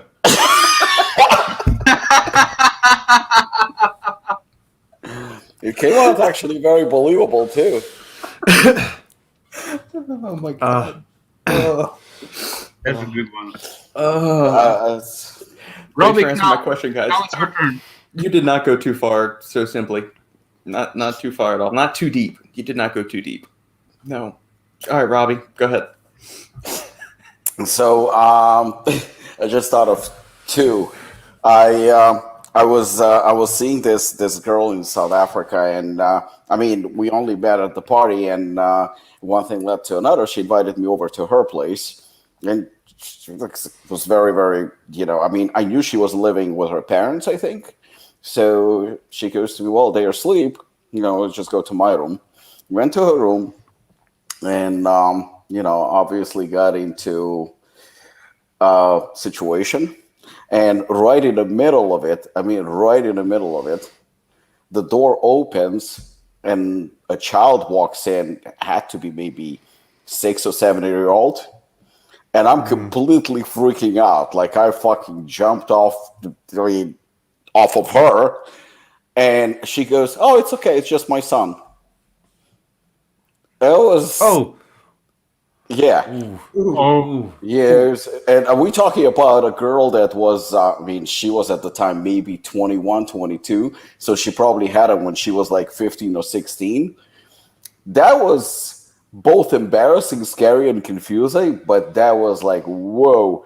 And then, she got up naked, took her son to his room, I guess, comes back and expects to continue. Well, obviously nothing happened because that was it. The shock of it was pretty severe. So it wasn't as funny, it was kind of embarrassing. And the other one was I was with a friend, and we were driving around, and finally parked a car, and we were assuming because there were a bunch of cars parked, so we parked in between a few cars, just thinking that we can hide. So we went to the back seat and proceeded to making out and et cetera, et cetera. And let's just say if you were walking by, the only one in a car you would see is me. So I'm enjoying the situation, obviously. And all of a sudden, I didn't realize that there is a couple right next to us in the other car, in the back seat, doing exactly the same thing. Like the guy looks at me, and all he sees is a head is bouncing up and down. That's all he sees, and that's exactly what I see with him. The situation is identical. I fucking froze, and he looks at me and smiles and goes,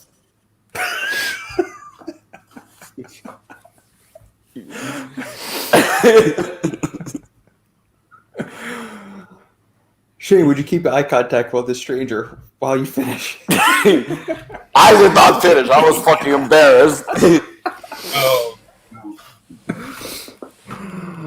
Oh, all right.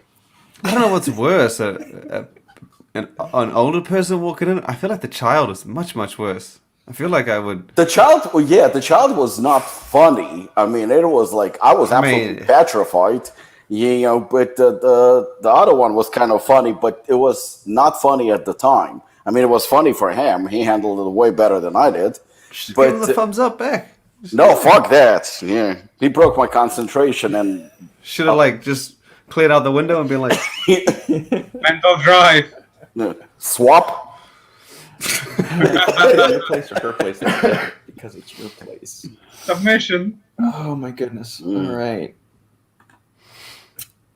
Just hope she's not too loud in that situation. I'm assuming this is back to the bedroom is door. The door is closed in your house, Shane. Oh. Yeah. Ooh. Yeah. I don't want to hear it. That's a bit much. Oh. You know what? The thing in my situation was that I was traveling, so I couldn't hear shit. Yeah. Especially, loud. Yeah. I gotta say one thing. The trains in Poland are fucking still messed up. So when you travel, they're fucking loud. They're loud as hell. So yeah. So you may as well have the roof on. Oh yeah, man. So you can hear the voices really loud. So yeah, we couldn't hear shit. Jiffy Jank. Oi.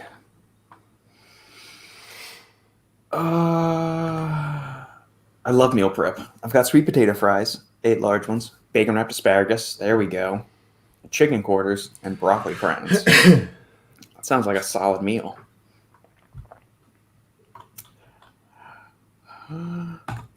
Never understood why there's so many variants of Coke. Diet Coke, Coke Zero, Coke Light, and then regular Coke.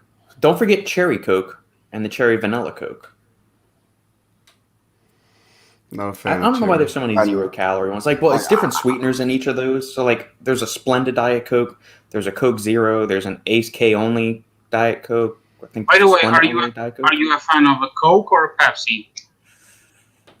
Coke. I grew up there's a huge Coca-Cola plant in New Orleans, so that was mostly Coca-Cola products were in and around the New Orleans, Southern Louisiana area. We didn't have Pepsi all that much. I'm you get it in the store, but you went to a restaurant, almost everything was Coke products. I enjoy Pepsi. It's a little sweeter to me, I find, than Coke. Coke's got a little bit more bite to it than Pepsi does. But I like Diet Coke. I like regular Coke. I don't like Pepsi. I'm more of a probably Coke person, but I tried Coke Zero and Pepsi Max. I actually prefer Pepsi Max to Coke Zero. I gotta try Pepsi Max. Is that Diet Pepsi Max is the diet one? Yes. Yeah, I gotta try that. That's long, Pepsi Max. I mean, 99% I go with Diet Coke, but if if one of those is available, I think Pepsi Max tastes slightly better than Coke Zero. Pizza coating Coke Zero. Yeah.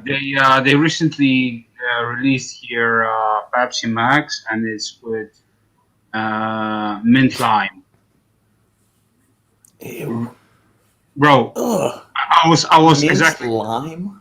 Yeah, mint lime, and I was like, fuck off, man. But I tried it. Really good, gotta say. Lukasz, don't they have also lemon? I think they have lemon. Yes, lemon. Lemon is pretty good. Mango. Try. That sounds gross.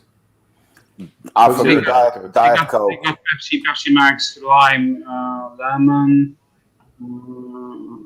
cherry as well. Yeah. So you have all those I like flavors of the Pepsi. mango You don't one. have paved roads in Poland. Yeah, you've got all different like diet Cokes, diet Pepsis, those kind of things. Yeah, sure. He just glanced over the whole road part.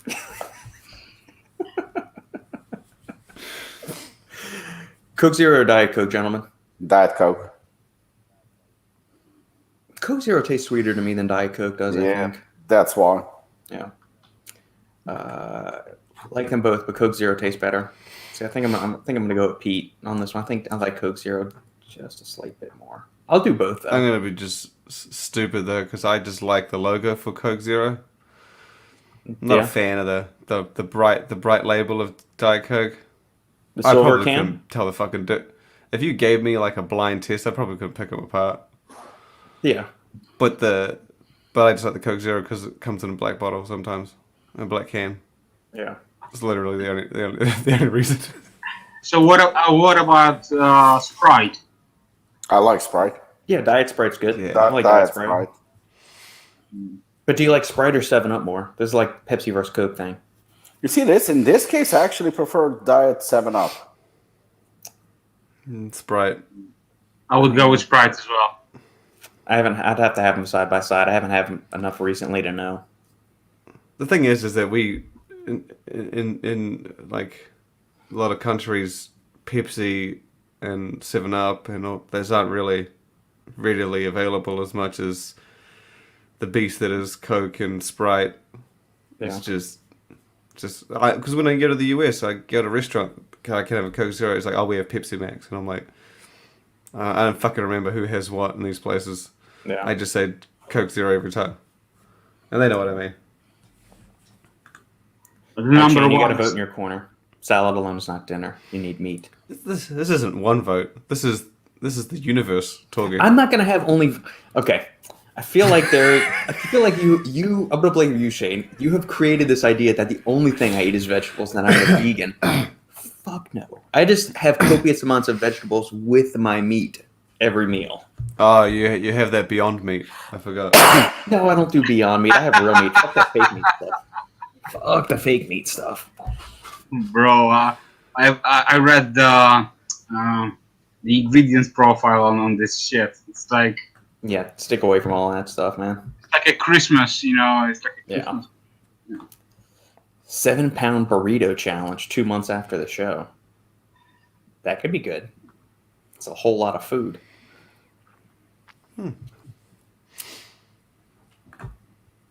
Hey, while you're at it, do you want a slice of pie? I've had enough. I think that's I don't Pete's know. reaction to the embarrassing situations. I don't know what I would do. What would go through my mind to convince me to have sex with A pie. any food, really? Yeah.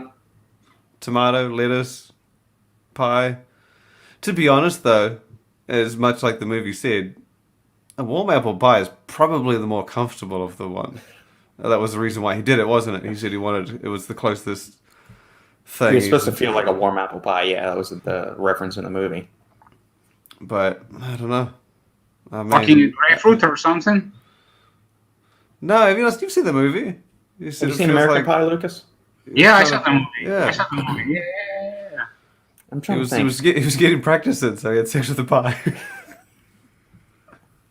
I mean, why not? Bear with me here. There are a lot Why of not? different things you could have done. That's what I'm trying to think. Like, why an apple? Why not like a raw, like whole chicken? Like, buy a whole raw chicken. Like, you got the top of the neck, and then you got the other end of the carcass. But the movie led into it. He said it feels like a warm apple pie, and then Right. he goes home, and what did his mother make? Yeah, a warm apple pie. Well, he just saw the pie, and then he felt it, and he realized, coincidence, it's also warm. So, I mean, they set him up on that one, obviously. But I don't know what I would, even if someone had said to me it feels like a warm apple pie, and I saw a warm apple pie, I wouldn't think, let's put my dick in Right. it. That's a bit much. But, Agree. I don't know, obviously for the movie. Yes. Thoughts on Redcon 1 doing ready-to-eat meals? Read it from Stacked. Oh, that Let's was pull pretty up cool. the news story. I heard someone said that it was. Someone commented it might be like not them making it. No, I like think they're someone partnering else with and then it. them. Yeah. Let me pull up the news story. Yeah, I heard the same thing, that it's basically somebody else, and it's like a collaboration, basically. That they. I think it's fucking genius. It's very smart, yeah. Oh, here we go. Yeah. Fresh. I mean, if you can order your supplements, but I feel like they might be coming separate. But like just to be able to order it from the same place, in house, same brand, it's pretty cool. That's super convenient, right? Ordering everything from. I didn't really. Fresh and nutritious, ready-to-eat meals on the way from the ever-expanding Redcon 1. Yeah, Aaron's got a freaking empire growing over there, man. Even more so than we already had. I gotta say what you want about them, but you gotta give them respect for what they are doing. You know what they built. Yeah. Made in a HACCP certified kitchen. Is that was just kosher? one of the three highlights that they put on there. They didn't really Must be give too much information. halal, kosher, and something certified. I'm assuming. It's okay, Robert. I think they'll sell salads. Ready to eat salad. Quit. We are taking applications for new co-hosts for the Final Scoop, ladies and gentlemen. If anybody's interested. Send your applications to Shane Smith at stack.com. He will vet his replacement. International standard defining the requirements for effective control of food safety, built around 7 principles: conduct hazard, analysis of biological, chemical, physical food hazards. Okay. So it's just sort of a hazard what you kinda need analysis to make food. critical control points. Yeah. So make sure you don't end up with salmonella in your chicken meal or something like that. I think it's cool. I mean, Raycon 1 is smart. They know how to build a machine. I mean, they're in Dick's Sporting Goods, Academy, I'm Walmart. surprised they haven't done an energy drink. That's the one I'm like.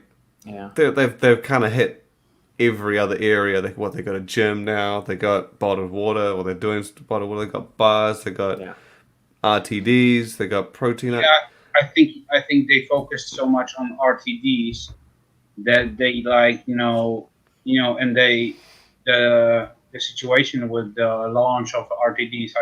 If you remember, how much time took them, just to like launch these.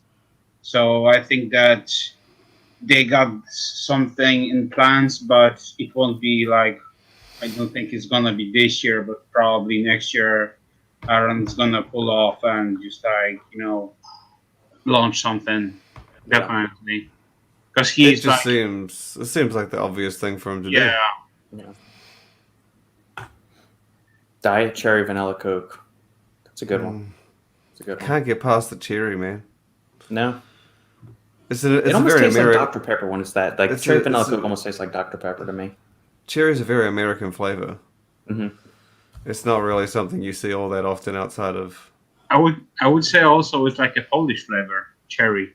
Yeah. Really? An Italian thing too. I think Italian, like the really premium cocktail cherries I get for making old fashions are Italian. It's really Polish, and especially now, because right now it's a season for cherries here. So I was not a big fan of cherry flavors, but I actually grew to like some of them. I mean, if it's done right, it definitely can work. Cherry vanilla protein by Dave Palumbo's. What's the company? Species. Overpriced Nutrition? Yes, Species. They made isolized cherry vanilla.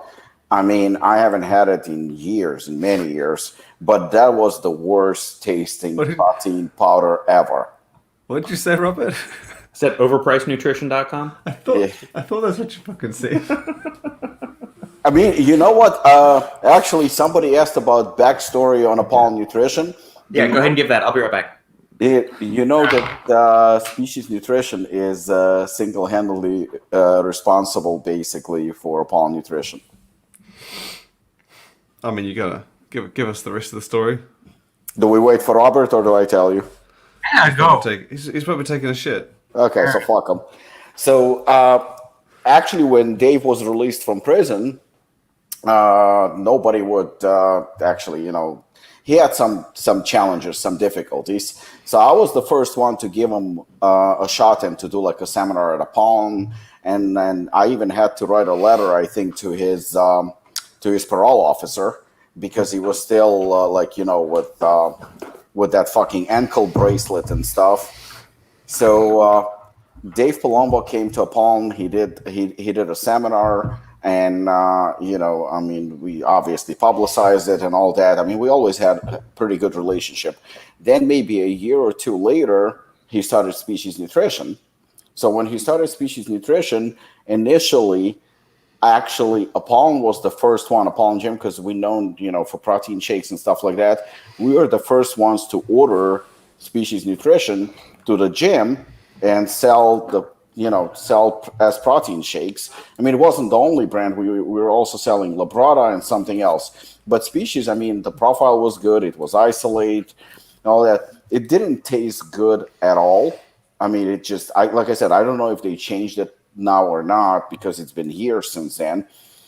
And initially, the price was very, average. So we were buying from them, but pretty much almost every order we would place, the price would go up a little bit and more and more and more. It got to a point where it was pretty pricey. I mean, it was very expensive, like Robert said. I mean, it was like overpriced. It was crazy. I tried to talk to Dave, and at that point, he was like, yeah, those are the prices. Well, anyway, it didn't taste good, and it was way overpriced. It was ridiculously expensive. And that's when, we got together with a manufacturer who agreed to do very, very, very small quantities, specifically for Apollon Gym, that it would have our label on it, and it would be kind of like an in-house brand just for Apollon Gym, and, to select a few flavors. And I remember we ordered maybe 30 containers of each flavor, and we thought that it's going to last us like a year. So basically, Species Nutrition indirectly started Apollon Nutrition. There you go. I don't think I heard that part of the story when I first had you on the podcast eons ago. Mm-hmm. I got the whole backstory of it. Pete, I like the Species Nutrition joint supplement. Worked well. Costly, but one of the ones I found that worked. He has some good products. No, he does. He does. I mean, no denying it. Overpriced, especially his Carbolyze, I think it was ridiculous, and Fiberlyze was ridiculously expensive for what it is. But in terms of quality, it's pretty good. I mean, it's definitely not a bad brand. It's just like I said, I remember the cherry vanilla he had cherry vanilla, and I think he had vanilla peanut butter. Those two were really bad. I mean, they tasted, chocolate wasn't too bad, and there was a fourth flavor which I don't remember, which maybe it was just peanut butter. It was pretty much okay. But the cherry vanilla and vanilla peanut butter, even the smell was just. You know what? In Europe, a very popular flavor is from UK, cherry Backwell. It's like it's like let's say like a cherry pie or something. Those kinds of things. I can see it tasting good. I mean, if it's done right. Yeah. In Poland, you got also like plenty of cakes that are like based on cherries, but in Poland we got like different varieties of cherries. You got like super dark cherries, bright red cherries, and they got all different types of like flavors. So you can find like from tart to super sweet, So it all comes down to option, which one you like, but. Yeah. Speaking of nasty tasting protein, what is the nastiest that you can think of? Like for me, it would be probably Species cherry vanilla, and it would probably be close with what's the company called? The one that MHP has, that Kai Green was part of. Which one? Yes, they had the beef protein. The carnivore, Carnivore, I did not like that one. The chocolate, I couldn't even finish it. That's how. Oh yeah, they had cherry vanilla. I didn't try. Yeah. I tried chocolate, and that was pretty awful. The worst one I've tried. One of the worst ones was when Sparta Nutrition did one of their first runs of protein. There was like one of the worst chemical aftertastes. I think it was their Fruit Loops flavor. This is back 2017, 2018. After rebrand? Yeah, this was right when they did the rebrand. It was horrible, man. I don't know if I got a bad batch or something. It borderline made me nauseous to try it. It was. I remember having their way, and it was good. That's what I'm saying. I think maybe it was a bad batch or something, because something was horrendously chemical tasting with it. Never tried. Nothing came to mind until you mentioned carnivore and until Lukasz mentioned that cherry vanilla. I actually bought that, and I remember that was quite a... I didn't mind the other flavors, but that cherry vanilla was something else. Yeah. It was a bit... I would have to go back in the days. And I remember trying one of the track proteins. They were super clogged. It wasn't a good experience at all. I can't remember. Too many. How long have you guys been doing the podcast streaming? What inspired you? I started doing the Supplement Engineer podcast October of 2018. So it'll be coming up on 3 years that I've been doing the Supplement Engineer podcast this October. We started the Final Scoop 61 weeks ago from today. So we actually started it early last summer as the Quarantine Avengers, when the whole world first lost its shit, and the four of us have been friends for a couple of years now. And we just decided, hey, let's do a podcast together. This will be fun. We've been doing the live streaming ones for about a year now. We've been doing the live streaming. Each one of these episodes has been live streamed, I think. Maybe one of them hasn't. We just did a recording on the first one or the second one. But yeah, I mean, we're four guys, and TJ started with us. We had 5 people initially. TJ got tied up with some work projects and some other things, so it's been the 4 of us for a good while now. But yeah, we just like shooting the shit about the supplement industry, and my whole impetus for starting the Supplement Engineer podcast was to kind of peel back a few of the layers just behind because the average consumer doesn't know what the fuck goes on in the supplement industry. They see bottles on the shelf and that's it. They don't know where ingredient sourcing comes from, what's part of the manufacturing process, getting the company owners to do all this. So that's kind of been one of my big MOs for just jumping into the supplement industry in general, is trying to help the average individual understand, basically the whole process of how does what you're buying on the shelf, how does that get to your hand? So where's the science aspect of this coming in? What challenges go into actually formulating a product? What are the business aspects of creating a product, selling it? What goes into deciding how many ingredients you're putting in a formula, doing all that stuff? So that's been kind of the mainstream for at least me doing the podcast. I don't know if y'all have any other thoughts about why y'all wanted to join up and do this podcast, or Shane, why you started the Stack 3D podcast.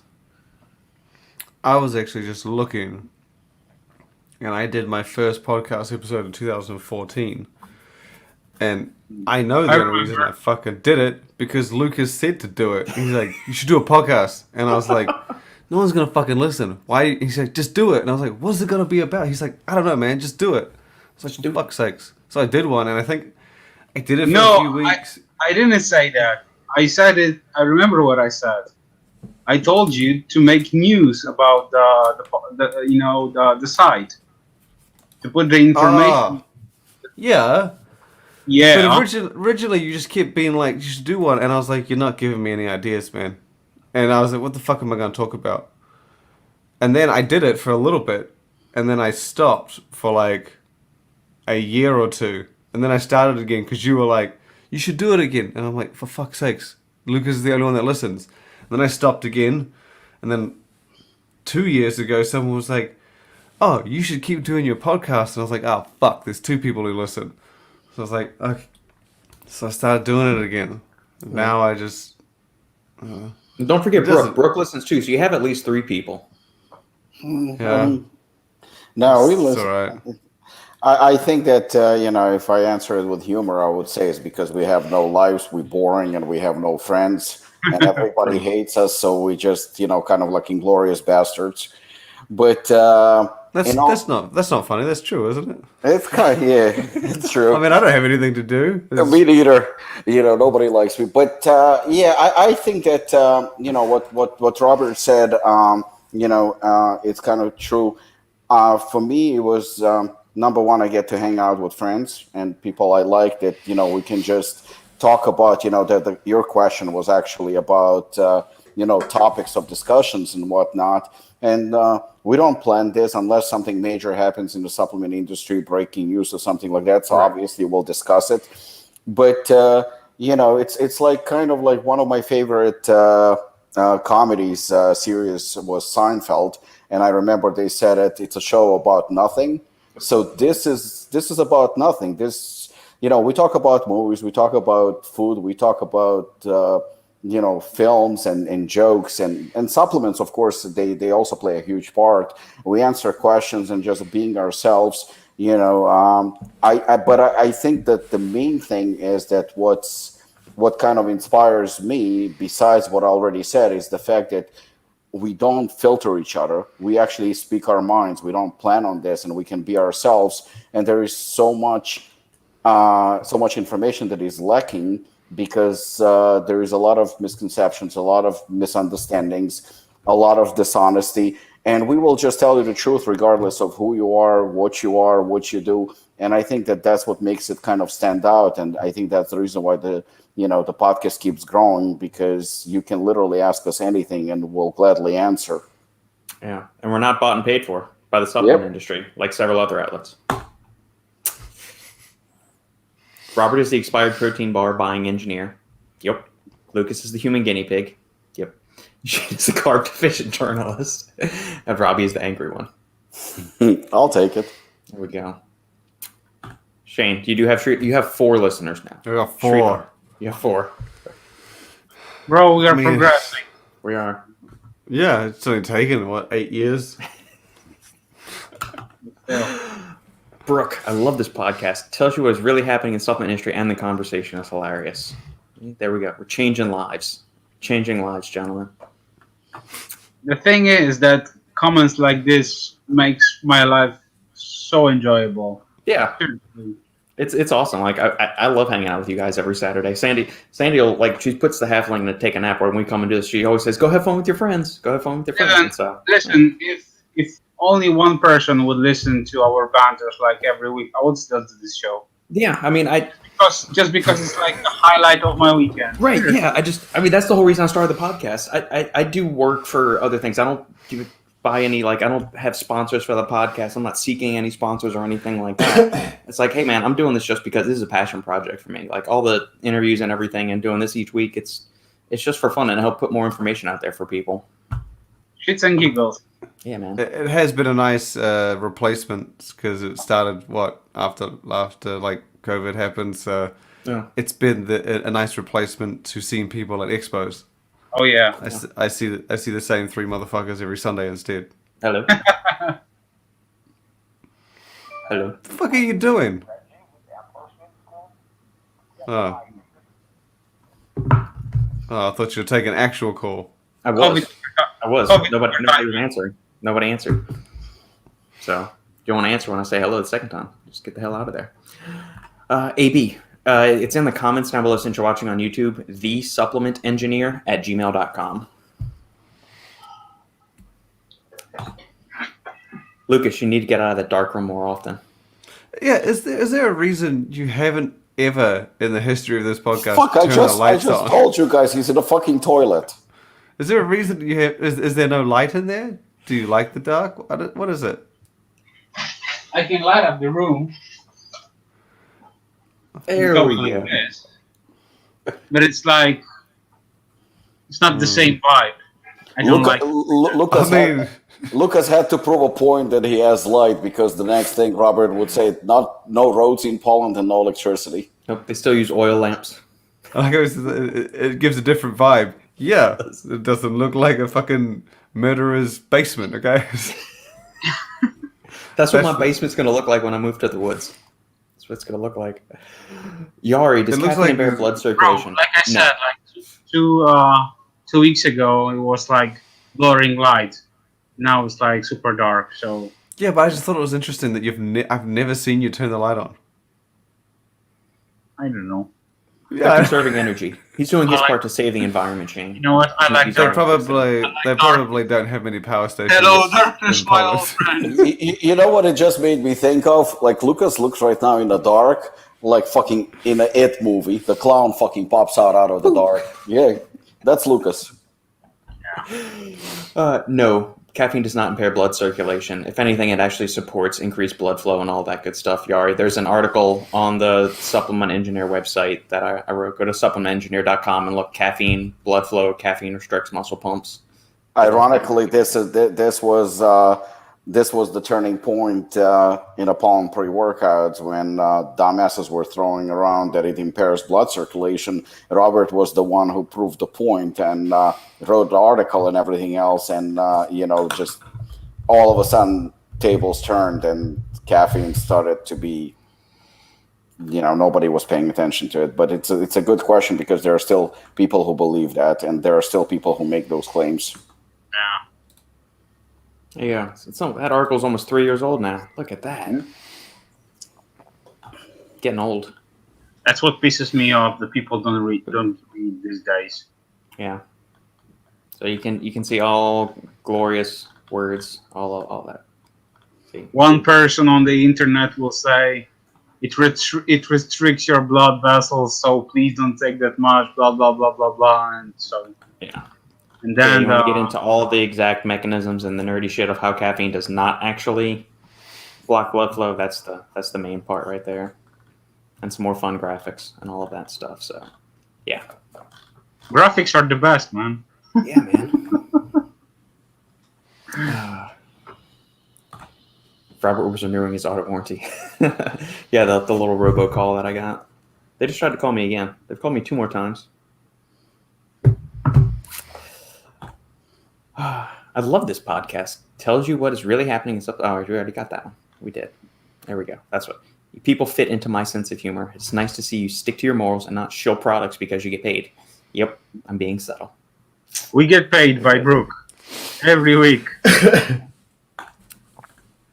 Lukasz streams from a Polish gulag. Doesn't want us to see the bars. Doesn't he use the gulag word? Fuck off. He used the prison word. Prison.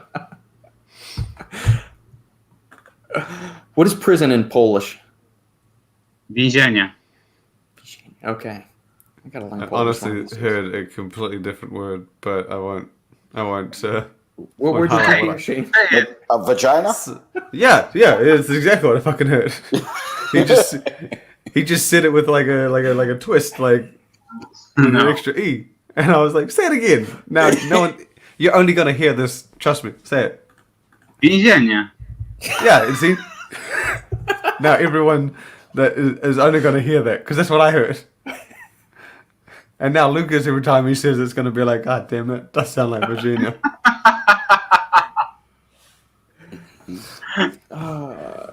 My head's not in the gutter. It's just that's all I heard. Yeah. Just prepping his room to go to sleep. I turn off lights. Yeah, that's the one thing. That's the one thing for sure. Yeah. You have to walk around at night in the dark to tone the temps down. Bro, I've got a nice Himalayan lamp here. I've got my nice tree over here, bamboo tree. Bro. You got the bonsai tree too to like clip during the day to like mellow out, and you got your little Japanese rock garden that you do all that too. Oh God, he's actually gonna pull it out. That's a bonsai. No, that's not a bonsai tree. No, it's a little tree right there. It's just a tiny tree. It's just a tiny tree. Then it's Interesting. just a plant. Nice tiny tree. And he this motherfucker stayed with me for like 3.5 years now. Bro. Shit, now I want to see Karate Kid. There we go.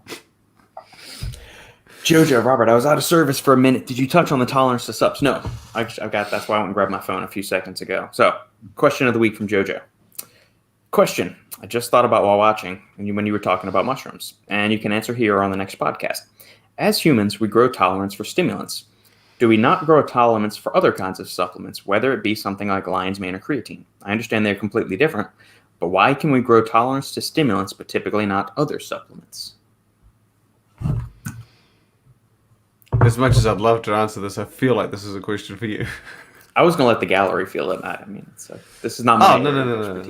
I'm not the science guy here. I could probably go on with this for like hours, but I would love to hear your opinion first. It has to do a little bit with like the upregulation and downregulations and the sensitivity of those receptors in your brain, specifically from like the stimulant side of things.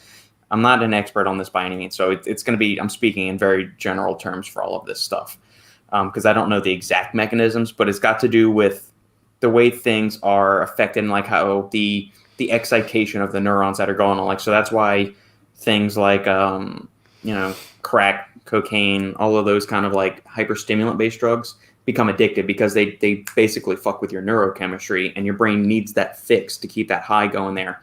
Whereas the mechanisms that are something like lion's mane, creatine, they're not affecting dopamine, serotonin, all of your feel-good, happy hormones. Those stimulants are. And so your body, those alter your neurochemistry, where lion's mane, bacopa, creatine, those aren't messing with your dopamine, serotonin, acetylcholine receptors, or any of that stuff. That's stuff that is dealing with inside your muscle tissues, your actual cells. That way, ATP levels, hydration levels in your cells, and all that stuff. So bacopa, that's a little bit of a different beast, because all right, so lion's mane messes with nerve growth factor, which is a protein in your brain that regulates and modulates the growth, development, and maintenance of your neurons. So it's not affecting any of your actual neurotransmitters. Bacopa actually does. It's got some GABAergic properties. It's got some acetylcholine properties, and it also modulates serotonin levels. So that's why it can kind of help chill you out a little bit as an adaptogen, plus increase your mood, because it's affecting both serotonin and your GABA receptors in the brain. Dopamine is the one that's most associated with addictive behaviors, and that's the one that's like the main target of caffeine. Hits your dopamine receptors pretty good. It does adenosine too. That's why it makes you wake up. But to a lesser extent, it does stimulate the release of dopamine, and upregulates dopamine receptor availability in the brain and the density of them. But we're talking orders of magnitude difference between the excitation of dopamine from cocaine and the excitation from caffeine or chocolate or something like that. So that's where the addictive kind of stuff gets into, is that it's that dopamine fix that you're always going after. And then it permanently alters some of the structures of those receptors and the way your body's acting with it that way. But for stuff like caffeine, it's not neurotransmitter or neurologically related. It's something in the cell that's causing it to store more water, enhancing ATP production and regeneration, things like that. So that's my question with that. So that's why we tell you on certain things, cycle certain substances, especially nootropics and stimulants. Other things you don't need to cycle. Lion's mane, reishi, bacopa monieri has actually been shown to improve with effectiveness when you take it for weeks and weeks and weeks on end. What's the other one? Creatine, betaine, beta-alanine. All of these things are safe to take habitually and daily. Yeah. Brooks movie shill of the week, Upgrade. Combo of Venom and RoboCop. Interesting. I haven't seen Venom. I saw the original RoboCop. I did not see the remake of RoboCop. Do need to see Upgrade. I've heard good things of Upgrade, I think. That's the newer movie that came out. I'm trying to remember which one that is. I think I'm definitely gonna watch this. The new one. Oh yeah, the new one looks badass. Yeah. I remember. I liked the old Maximum Carnage graphic novel that came out when we were kids in the early '90s. Maximum Carnage, when you got Venom, and then he releases Cassidy from the insane asylum, and then he becomes Carnage, and all hell breaks loose. Did I ever told you that Venom is my number one superhero? Is he a superhero? Is he a villain? Yeah, isn't he like an anti-hero, whatever the hell they call it? Yeah. Oh, screw that. I will say that Superpowered individual. The G Fuel collab with Venom is pretty fucking cool. Yeah, it's cool. That's just like... That's fucking bad. And then they teased they posted the Spider-Man trailer on social media, and I'm if I'm a betting man, I think they're gonna do some Spider-Man No Way Home energy drink flavors, and it's distributed. It's both from Sony. The movies are both from Sony, so it does make sense. Guys, speaking of RoboCop, I also didn't see the new one. I only saw the original one. But the thing is that that's cool. But have you noticed that the remakes or the upgrades of the original ones that were like very, very popular, they suck? And I have my opinion on it, but I know that you guys are movie buffs, especially Shane, Robert, Lukasz to a lesser extent. But what is your opinion? Why, with the modern technology and everything else, why movies, because think about it, the original idea is cool, but then when you do a remake, I mean, you basically have all the tools. It's kind of like I look at it, shameless plug, but I'm looking at it as, upgrading Hooligan. I already know how good Hooligan is, so I can easily make it better, basing it on a groundwork they already put in, the foundation of the original. So why can't they make a better version of an old movie when the foundation is already laid down? So I'd like your opinion on it. I think there's a couple of factors.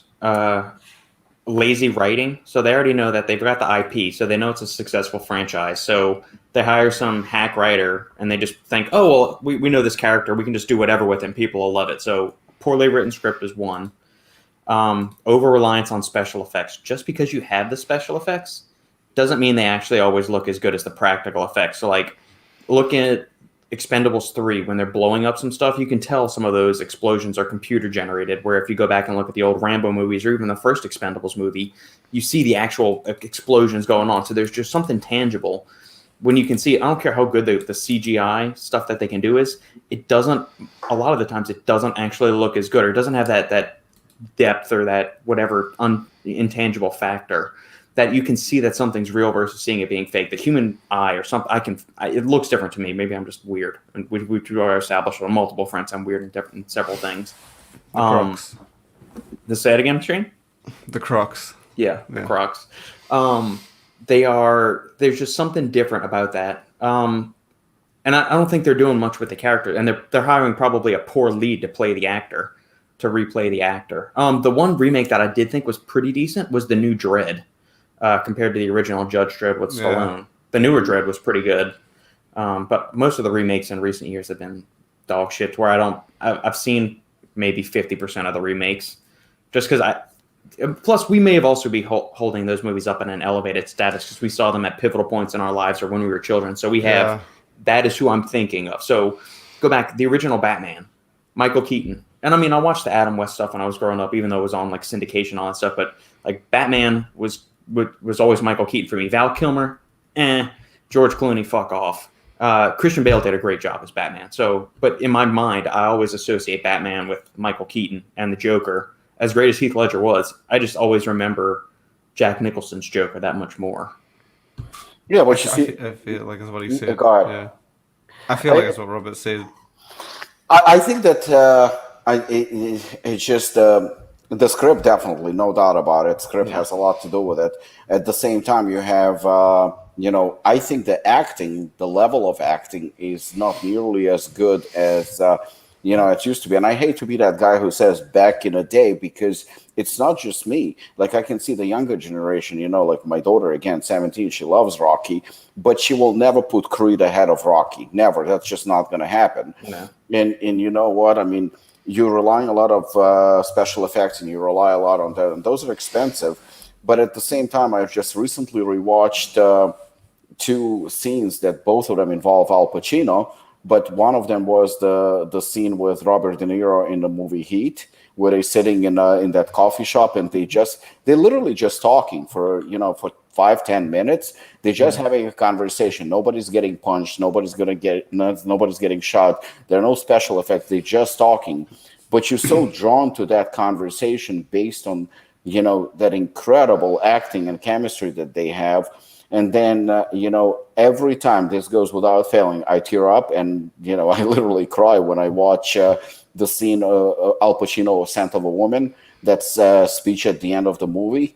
I mean, that is just incredible acting that is literally lacking these days. I mean, you can invest all the money in the world and make a movie, but there's something that is missing, and it's not on the same level. I just heard they're remaking or making a sequel to Beetlejuice, and even though I even think that the original actors are coming back. Michael Keaton and Gina Davis and Alec. I think Michael Keaton for sure, but I'm so skeptical, and I always want to say, like, please don't fucking touch that movie. Just like I believe they wanted to do. But I think they fucking killed the idea. Scarface with I think Al Pacino. Leonardo DiCaprio was supposed to play in Scarface, Yeah, I've heard that. I've heard and that. he's a good actor. I mean, I'm not a biggest fan, but he is a Yeah. good actor. I'll give him that.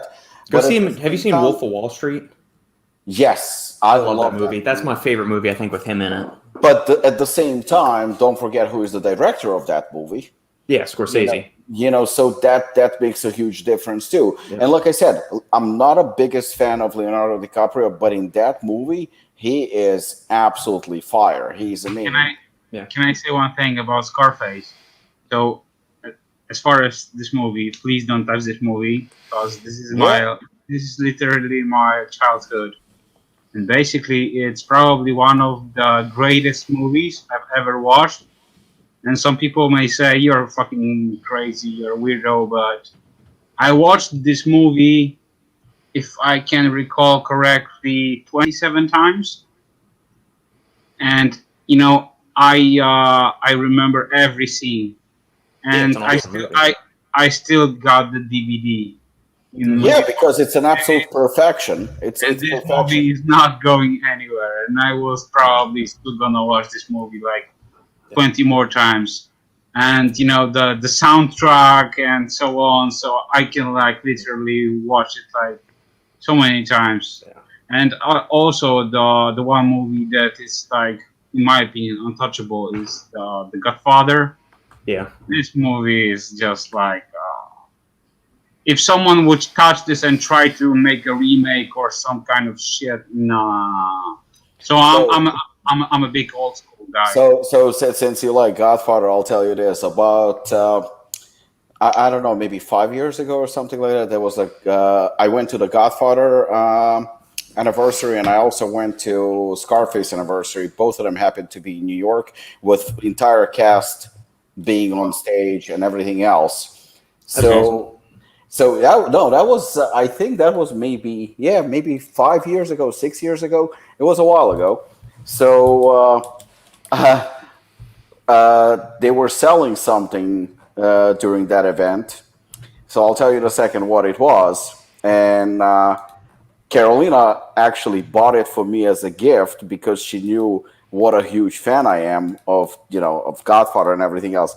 And she kept it for a couple of years until my 45th birthday and gave it to me on my 45th birthday. And it's the original handwritten screenplay by Francis Ford Coppola with all the notes and everything, and I have it.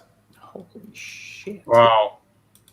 That's pretty badass. Yeah, Caroline is awesome. To have that amount of patience. yeah. She kept it for a few years. Never cross Carolina. Just think about how long she could plot her revenge. If she can wait that long to give you a gift, just think about how long she could wait to exact her revenge. Scary. They make movies too politically conscious these days. I agree. Yep. 100%. That's why Stan and I have just been basically watching, and everything, it seems like past 2015, 2016, it's all interjected with some kind of social or political like message. And I understand movies of past decades did that, but it seems like they were much more subtle. Absolutely. I Doing mean, it.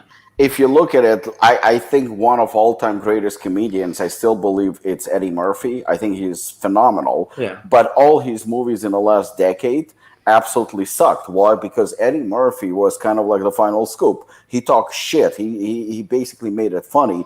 And the best jokes are about sex, politics, what else? Religion, race. Those are the funny things that in today's world you just cannot say. Yeah, You have to be very, very sanitized conscious. or promoting an agenda. So they basically, like, comedies today, I mean, 9 out of 10, and I'm being generous right now, are not funny. Yeah. I feel like it's what Robert said. I feel like it's a generational thing because we grew up and we appreciated, we learned to appreciate that kind of humor. We looked for this kind of action. We looked for this level of acting, and then when it's different, I don't think because like when I grew up, like James Bond has been around since the 60s, right? Yeah. But I don't think if you liked the 1960s, you're gonna like the 2021, right? I don't think. You'll probably say that the story plot is very complex. There's not enough, like, the scenes of much the shots are much shorter. Yeah. The scenes aren't filmed like 2 seconds at a time.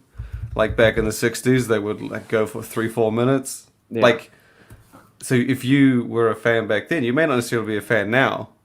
But I like I grew up on the old Bond movies. Like Sean Connery, still in my mind, is the Bond. Daniel Craig is really good. The first Casino Royale with Daniel Craig was fantastic. That was 2004, 2005. I thought Quantum of Solace was boring as fuck. And then Skyfall was okay. And what was the other one? Spectre, I didn't. That was all right. So that's the thing. Like if you showed me a movie in the 1990s and you're like, you should watch the original. It's from 1950. I could not watch it. I would be like, this looks fucking old. It's crispy. They're like, the quality of film. There's no graphics. The action is slow fighting. They cut before the person hits them in the face. Mm-hmm. It's too old school.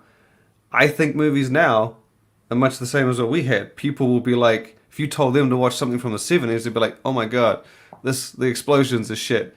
Like their cars, they still use the scale models for the stuff. Like you told someone now to watch that, they would tell you to get fucked. We're in the middle now, where we've seen what we liked and we know what we liked, and now that they're bringing this new normal, because it's a lot of movies that do it. So not everyone can be getting it wrong. They have to be appealing to some audience. Yeah, and the fact that we think most of them suck. It might just be the new way they're doing things. That just might be the standard, and like you said, the lighter acting, the shorter scenes, the I think less also emotion there's a much more opportunities for content to be put out there now with all the streaming services. Netflix is putting their own shows out. Hulu is putting their own shows. Apple TV.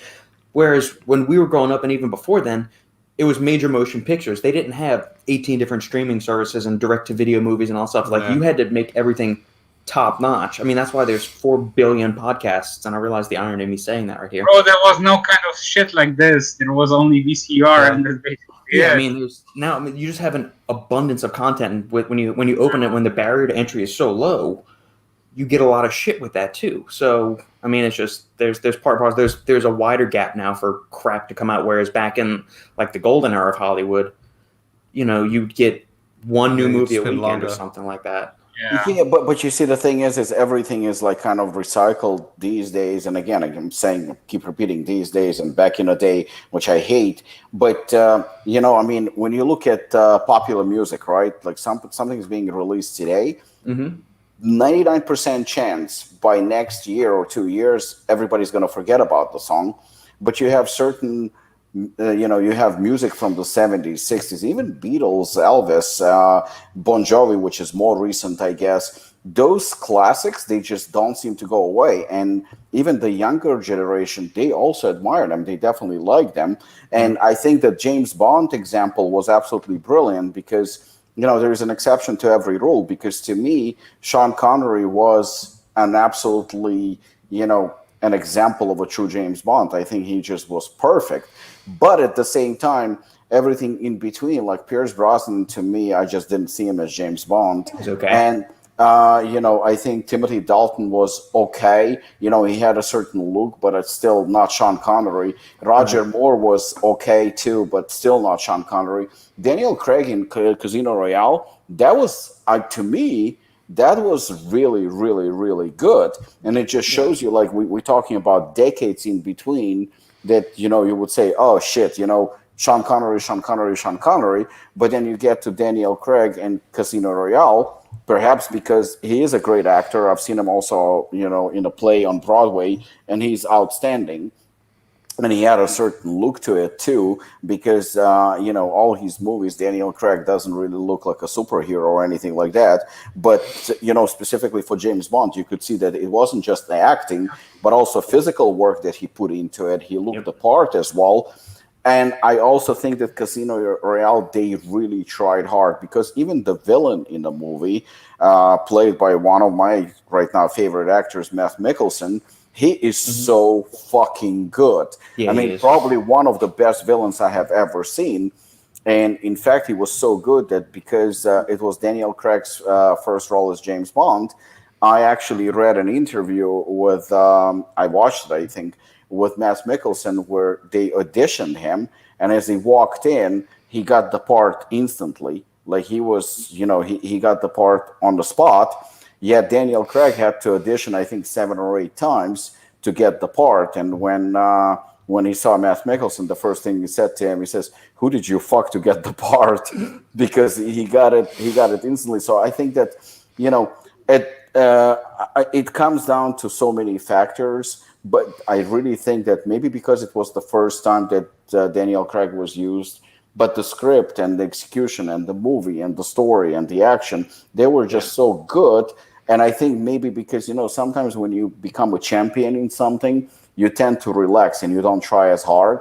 They had such a huge hit, but they couldn't live up to its reputation ever since. None of Daniel Craig's James Bonds were as good as Casino Royale. I mean, they were okay, some of them, but not as good.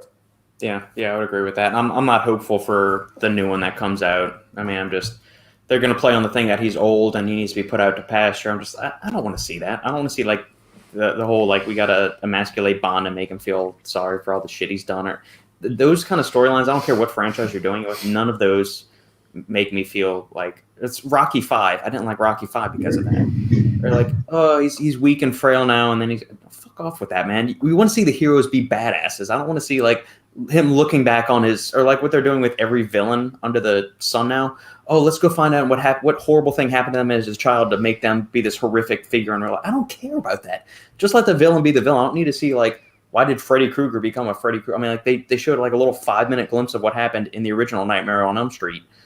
I don't need an entire 3-hour marathon on did Freddy Krueger's dad abuse him when he was a child, and then this is why he turned out and started killing little kids when he was the janitor at the high school and all this stuff. Yeah. So. Yeah, but see, I feel like that's the generational thing. Because I'm the same with, like, and that was my one problem with Avengers and Endgame. They specifically took Hulk out of the mix. Yeah. And I'm like, I wanted to see that motherfucker get muscles and same thing with Thor. Like they made Fat Thor. What purpose does that serve? Stupid. But then I guess it makes sense to some extent because obviously you tone them down to make others shine. I get it. But me, because I grew up in the era of like big, jacked, fuck dudes up, like blow some shit up. I wanted to see that. But then in this day and age, it's a different tone. They're trying to appeal to a broader audience, so they don't want just, Thor and Hulk, the two most jacked motherfuckers in the Avengers. They toned them down, which was a little bit like, I understand that, I guess, but I want to see some juiced up beasts. Right. I want to see someone fuck someone up. Right. But Speaking of which, that's just me. Yeah.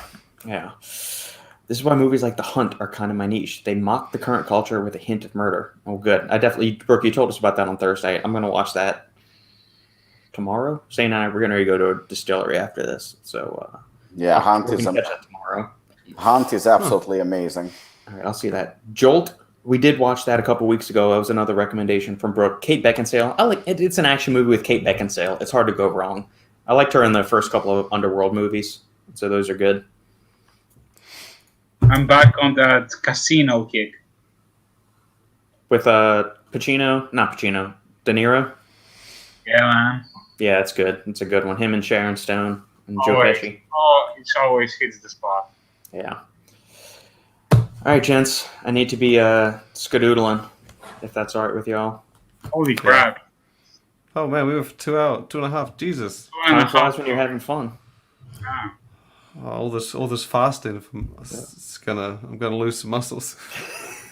Just check yourself in the mirror past the podcast. There you go. I will. And on a closing note, in that same scenario, check the mirror. I mentioned earlier, would it be more embarrassing to get caught in the act partially clothed or no clothed at all? If caught, and that's all I'll say about that. If you're buck ass naked, I have a feeling that's probably worse. If I'm naked clothed. and I'm looking good, I don't mind. You just finished your workout. You got the non-stim pump still coursing through. I just got out of the shower. Like I said, I got that glisten to me. Oh, listen, if there is a mirror, and I'm like, popping veins, and I'm swole as hell, dude. You got the Patrick. Another person's eyes is a mirror. You just don't get to see. They can see. They'll know. Where's the one I'm looking for?